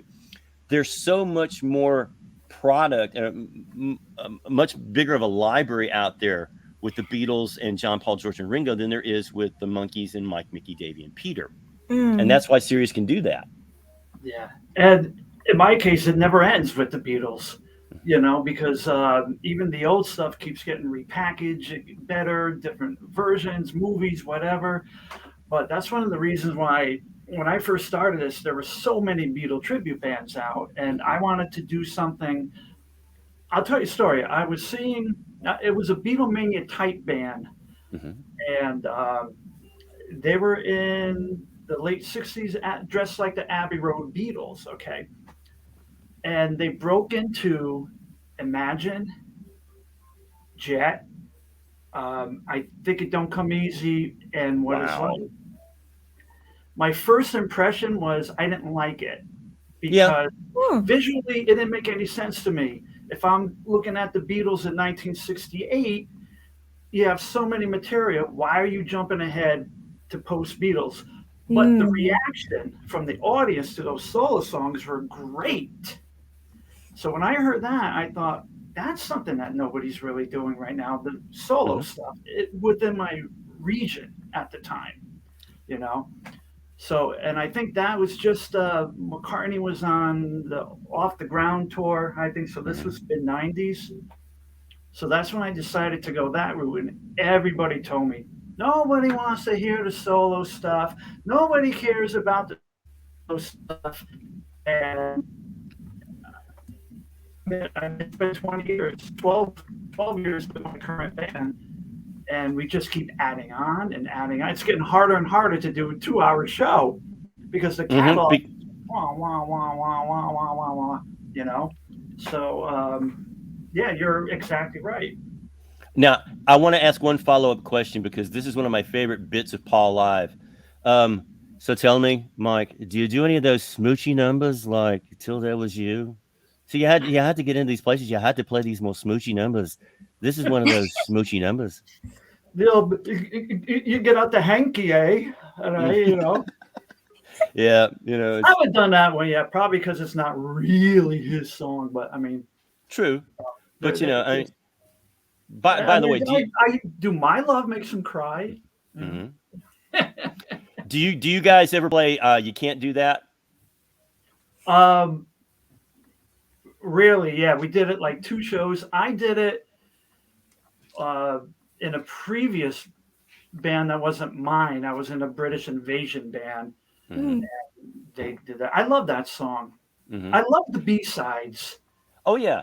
Well, and Plastic. I'm sorry. I realize I'm hijacking this, and we're getting into something else. But the Beatles and the Monkees are always going to be intertwined, no matter it's the way it is. They're my number 2. Beatles number I know, 1. but I got to say my take on it, right? Because you got to understand something. A lot of people don't understand this. No matter what group you come into, for example, in 1964, I keep saying this. I'm 6 years old. I don't understand the Monkees. Then I'm 8 years old. The Monkees come. That's my generation group. No matter if you came in even at ABBA or Michael Jackson or whatever, you still end up at the Beatles. I mean, that's just how it is. People don't get it. I do. The thing is, when you're young, I mean, you don't understand it until you get a little bit older, and that's something comes along. That's your music. Like for me, I'm so grateful that my generation is the Monkees. And when they sang their theme song at the end of their second series show, in this generation, in this love and turn, we would, they're singing to me because that's my generation. It doesn't matter to me if you're first generation, second generation, third generation Monkey fan. It doesn't matter because I'm not going to get right into it because shortly I've got someone coming on that's going to talk about being a second generation fan, and it's a surprise. So that's coming. But I've got to say this. A lot of people make a lot of mistakes where they say, oh, the Monkees just copied the Beatles. I'll tell you something now.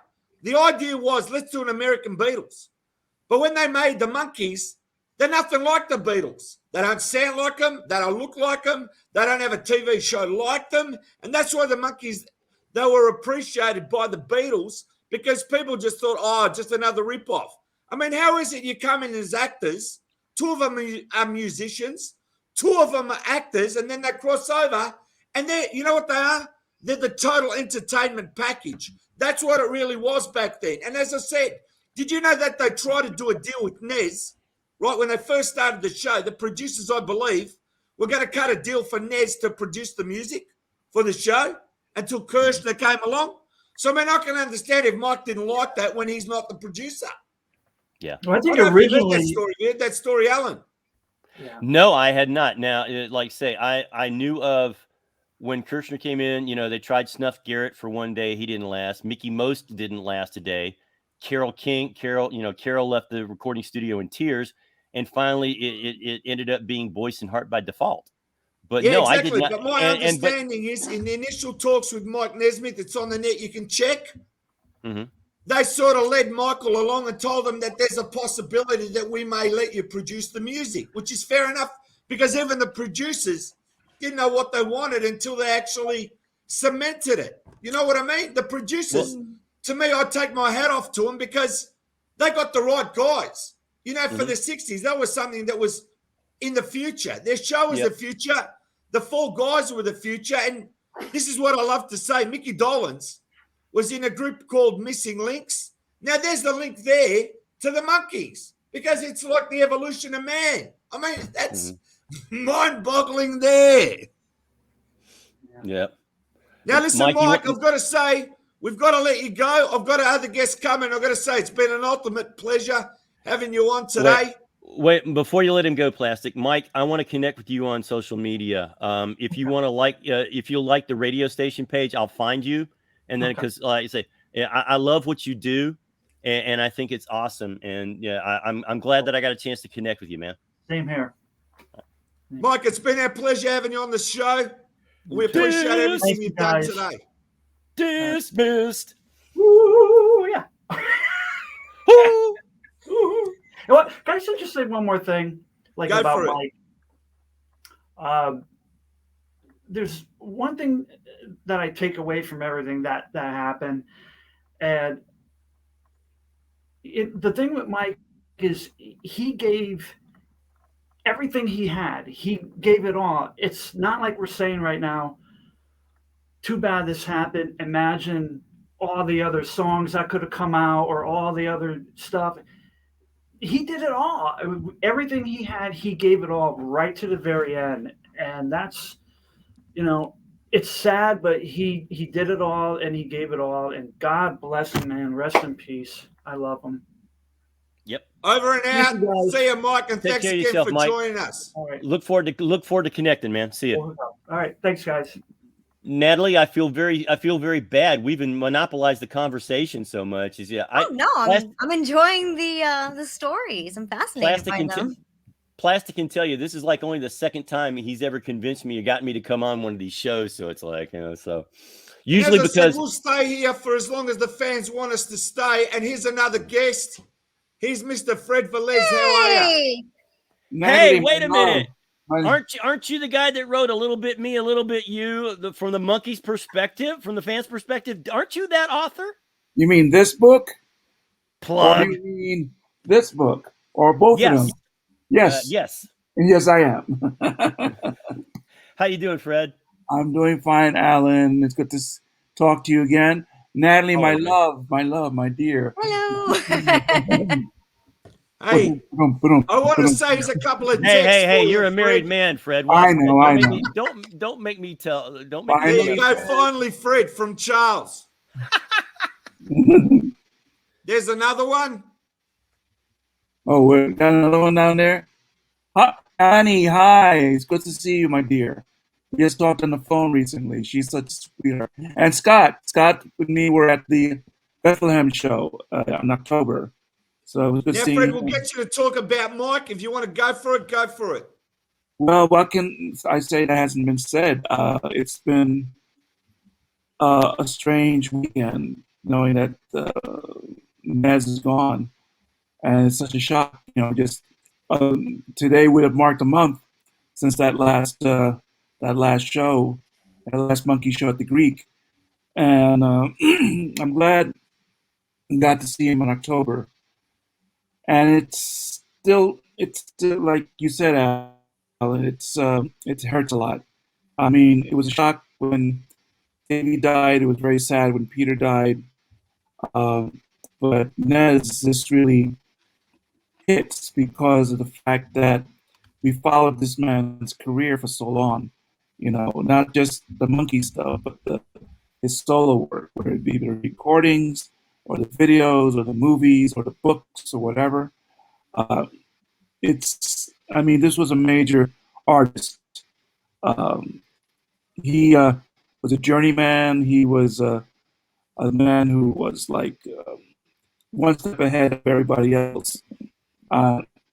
He didn't stay in one thing. He went from thing to thing to thing to thing to thing, and he rarely if ever looked back.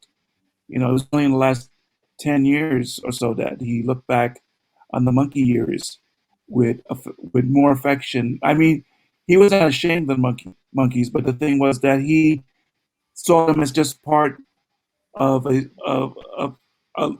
earlier part of his career. That was then, let me get on to the next thing. And the Monkeys was like 3.5 years of his life, more or less, or I think closer to 5 years of his life initially. And he said, okay, that's it. Let's see what the next thing is.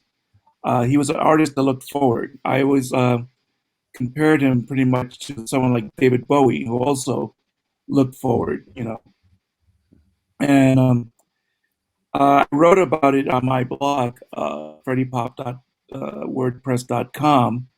This is the longest blog article I ever wrote. I thought I would knock it off in about 2 hours, and it took me like all day just to get my thoughts together on it.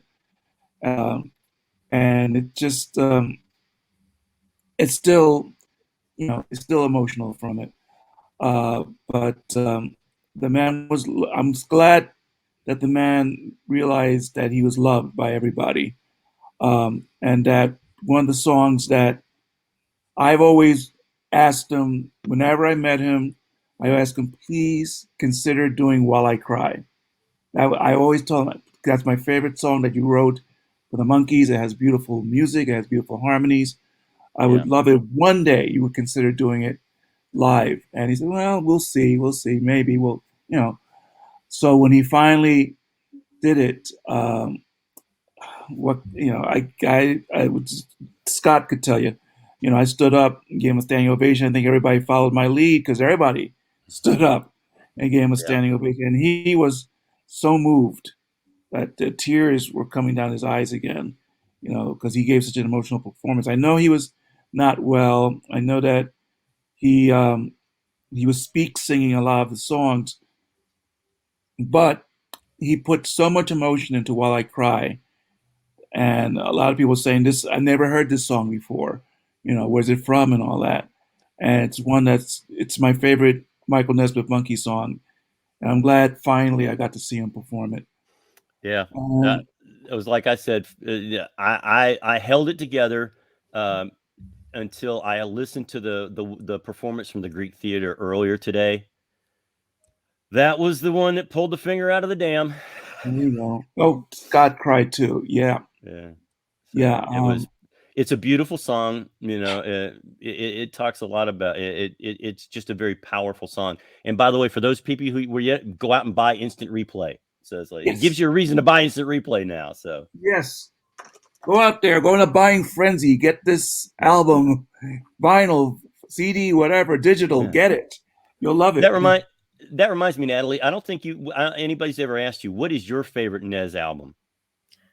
Oh, goodness. Well, I still have quite a bit to pour over in terms of not just the Monkees albums, but his solo work as well. So I will absolutely be looking into that. And once I get a better idea of the rest of the songs in his repertoire, I will be able to answer that question more fairly. I got you. Tropical Campfires. Oh, yeah, I like that one too. I'll definitely check that out. Yeah, but I gotta go ahead, Alan. Go ahead. No, take it away, Fred. You're good. I got to say, my favorite album of all time. It'll be hard for you to guess, but it's actually the first album. And tomorrow's going to be another day, believe it or not. That song, I wore the grooves out of that song. I could not stop singing that song. I love it that much. Oh, wow. I was going to say, if you were going to say The Garden, I was coming to Melbourne to beat you up because it's like, wait a minute, no. Hey, well, no. The Garden. Alan, it's not the day we fall in love. I can tell you that. Oh. Wait, no, wait a minute. Fred, you remember the Hear No Evil, the Hear No Evil tribute album, right, Nate? Yes. Okay. Deacon, this one's for you. There will be birds singing everywhere, and the wind will be blowing through your hair. Sorry. I love that. That if you guys have never heard the Hear No Evil album, that is the opening track, and it is absolutely the perfect way to do The Day We Fall in Love. Well, that one, and plus the one that's on Listen to the Band CD. Like, what was the name of the band? The something Conundrum. Yes, that to me was also the best version. The Dredge Hibbert Conundrum, I think is what it is. Yes, which is wonderful, and the video is hysterical too. So look that up. But I gotta say about the first time I met Nez, and this was in 1981.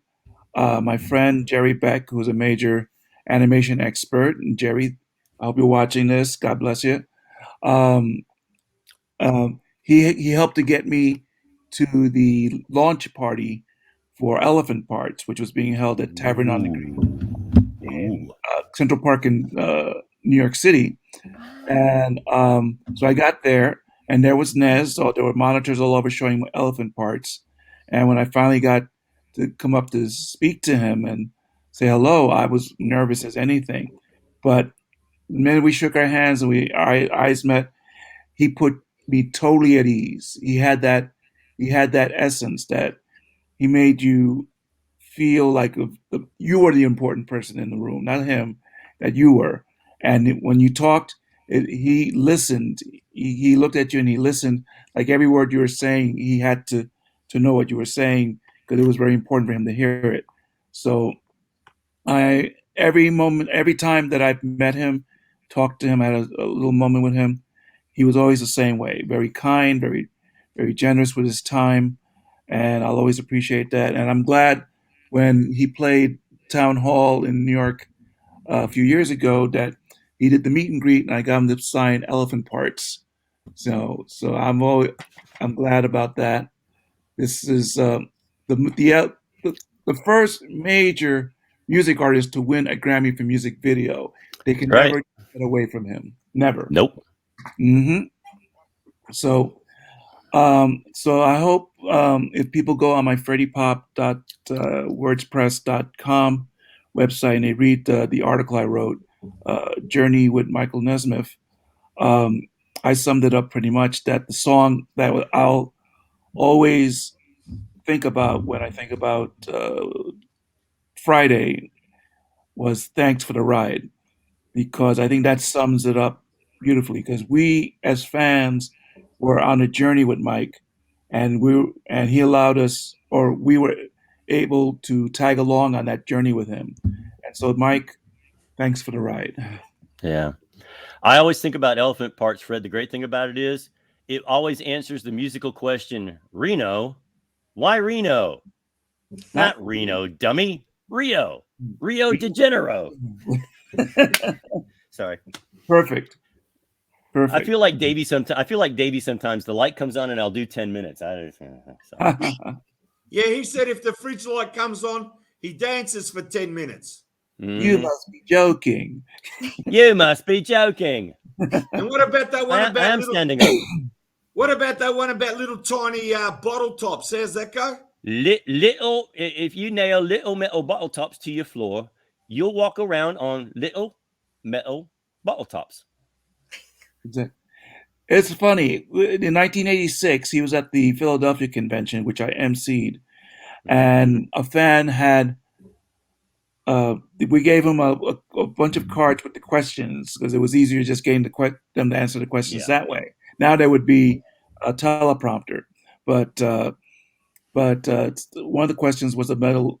Please say little metal bottle tops. And he did it live on stage. Little metal bottle tops. So that got a big cheer from the fans. Excuse me. But Fred, tell me.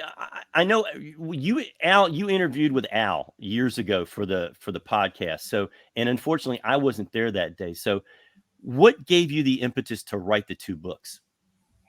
Well, for years, everybody knew about my my thing being a Monkees fan and my connection that I've worked at the conventions, the early conventions with Megan McManus and Charles and Ed Riley.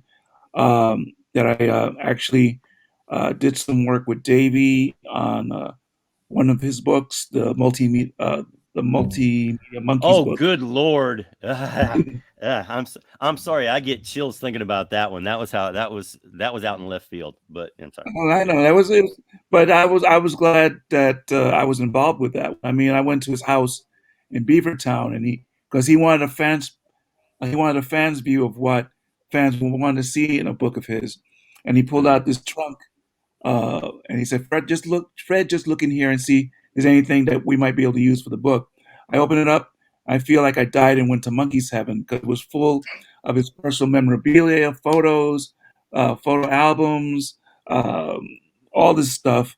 And I'm just pouring through it and just picking out pictures and things. So you see some of the pictures there, like Davey with Pete Townsend of The Who, or with Barry Manilow, or the wardrobe photos from Head, and some of the snapshots from the '67 tour. I helped to pick those photographs for it.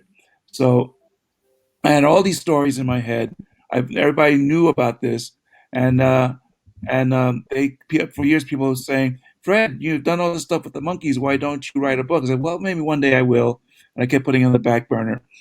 And then Davey died in 2012. And that was the big shock. I've always likened it, like with Mike recently, like when the news of John Lennon came out, it was like being punched in the face That's how much I took it. So when Davy died, and then right after, I went to the Davy Jones tribute at BB King's in New York City. I was with my then fiance Linda, and said, "Now's the time to write this book. I've been holding it too long. Now's the time to do it." So I started working on the book, and I was finally able to get it out in time for the 2014 Monkeys Convention. My first book, A Little Bit Me, A Little Bit You, Monkeys from a Fan's Perspective, and I was so pleased that it went over so well with the fans that that the book sold out that weekend at the convention, and I was able to give copies to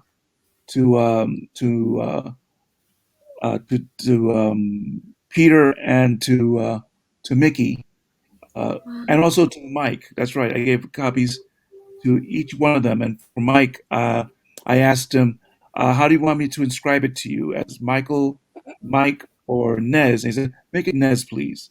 So that's what I did. Awesome.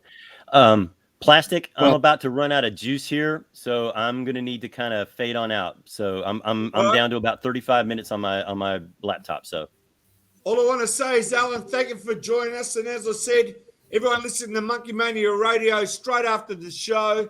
And we got so many great hosts. We got so many great things happening. And we'll see you soon again, Alan. thank you, Plastic. Fred, it's great to finally talk to you. Natalie, it's a pleasure to finally meet you. If we're not connected on social media, I will find you. I look forward to helping you. I look forward to helping you on your Nez music journey. So, thank you. Alan, I hope I'll hear selections from my Monkeys Christmas album soon. Hint, hint. Nudge, nudge. Wink, wink.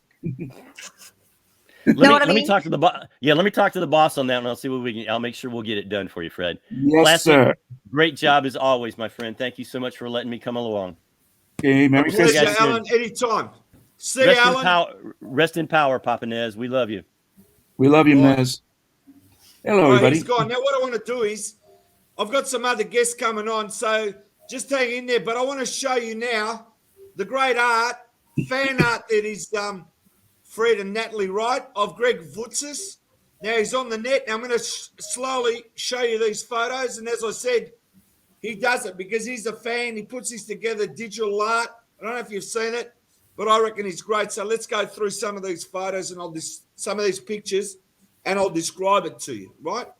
Now, that's a Michael Nesmith one that he's done. And what he's done is he's got actually Michael's instruments, found them on the net, and made sure they're the correct ones that he's used in his career. I mean, there's a lot of work that's gone into that.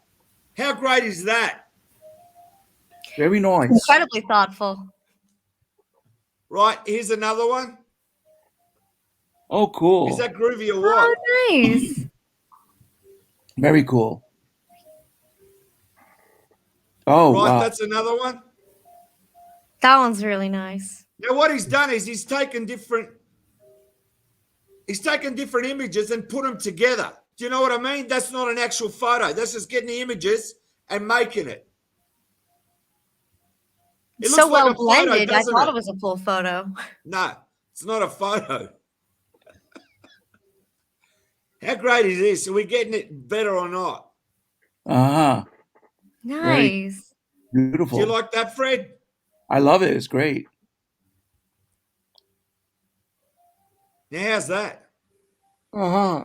Very nice. Very good job. Now, do you want to see my favorite monkey picture of all time? Sure. How great's that? I'm going back to 66. There you go. Do you like that, Nat? That's great. Now, I want everybody that's out there, check out his art, right? At Monkeys Music Memories on the Facebook, and check it out. Greg Vutzis, we appreciate what you do, and fantastic. And it was great showing that art on today's show. Very nice. He did a great job. Kudos. Natalie, while we're still waiting a few more guests, just tell me a little bit more how much Mike affected your life, like, with his influence. You, Natty. Oh, me. Okay. Well, I especially took notice of the way that he would arrange chord structures, melodies. He took a particular notice to how important every single aspect of constructing each one of his songs was in anything that he wrote. It could have been solo, it could have been with the Monkees. Regardless, he took a very thoughtful approach with everything that he did. Most of the ones on the Monkees albums that I was drawn to turned out to be Mike Nesmith tracks, and so I took particular notice of that when I had to discern, because I was listening to a lot of these songs for the first time, just as an album, going from track to track. What stood out to me and why I thought it was strong, and I went in that approach, and I took particular notice because it seemed more elaborate in his case, and I think that's because of his background as a musician. So there was more of a particular notice in his case. Like, I loved his cover of Snowfall. That's still one of my favorites to this day. Whenever I come across it, when I found out the news, and like a lot of people, I wasn't expecting to find that in the news feed. I was checking notifications to make sure there weren't any questions from the Black Ties page, to make sure that those were up to date. And I came across, of all places to find out, I found out from the Fest for Beatles fans. They made an announcement. And I wasn't expecting to see that, because to me, he seemed so young. And he certainly left a legacy of music, but to me, he was so incredibly young. But the first thing I did was I had taken one of my previous animations, which was snow themed, and I put it to the song Snowfall, a small snippet of Snowfall, in memoriam of his passing. And what I found was that it blended so beautifully because of the theme and the approach to that song and how it matched with the visuals. I almost tagged Charles Rosenay in it because of the panel discussion that we had. I want to say it was a year ago. That's still one of my fondest memories of doing the panels with you guys, is talking about that Christmas album, because it was just hysterical. When it came time to talk about the song Snowfall, there was definitely a divide in which songs were monkey songs and which ones were just holiday songs. But to me, I just looked at it all as music that I was listening to for the first time. So I always think of that whenever I think of his music and his approach to songs, songwriting, covers, regardless of what it was. And I'm looking forward to hearing more of his solo work to come. You'll be well rewarded by listening to his solo work. In my opinion, as much as I love Michael's Nesmith's Monkeys material, I think his solo material is better. And this is from a longtime Monkeys fan. So you will be well rewarded when you listen to Michael Nesmith's solo material. Well, I'm looking forward to it. Exactly. Now, as I said, show has gone over 2 hours. Wow. Oh, wow. Okay. As I said, I'm waiting for a few more guests. If it's no show or they're busy, we're going to wrap it up. But as I said, I want to thank everybody for their texts, for tuning in today. And as I said, Mike Nesmith, we salute you, and we appreciate everybody out there, as I said, for tuning in today. And all of us that came on today, we just shared our love for the man, Michael Nesmith. So I just want to thank everyone. We'll see you soon. We love you, Mike. God bless you. Thanks for the ride. Listen to the band.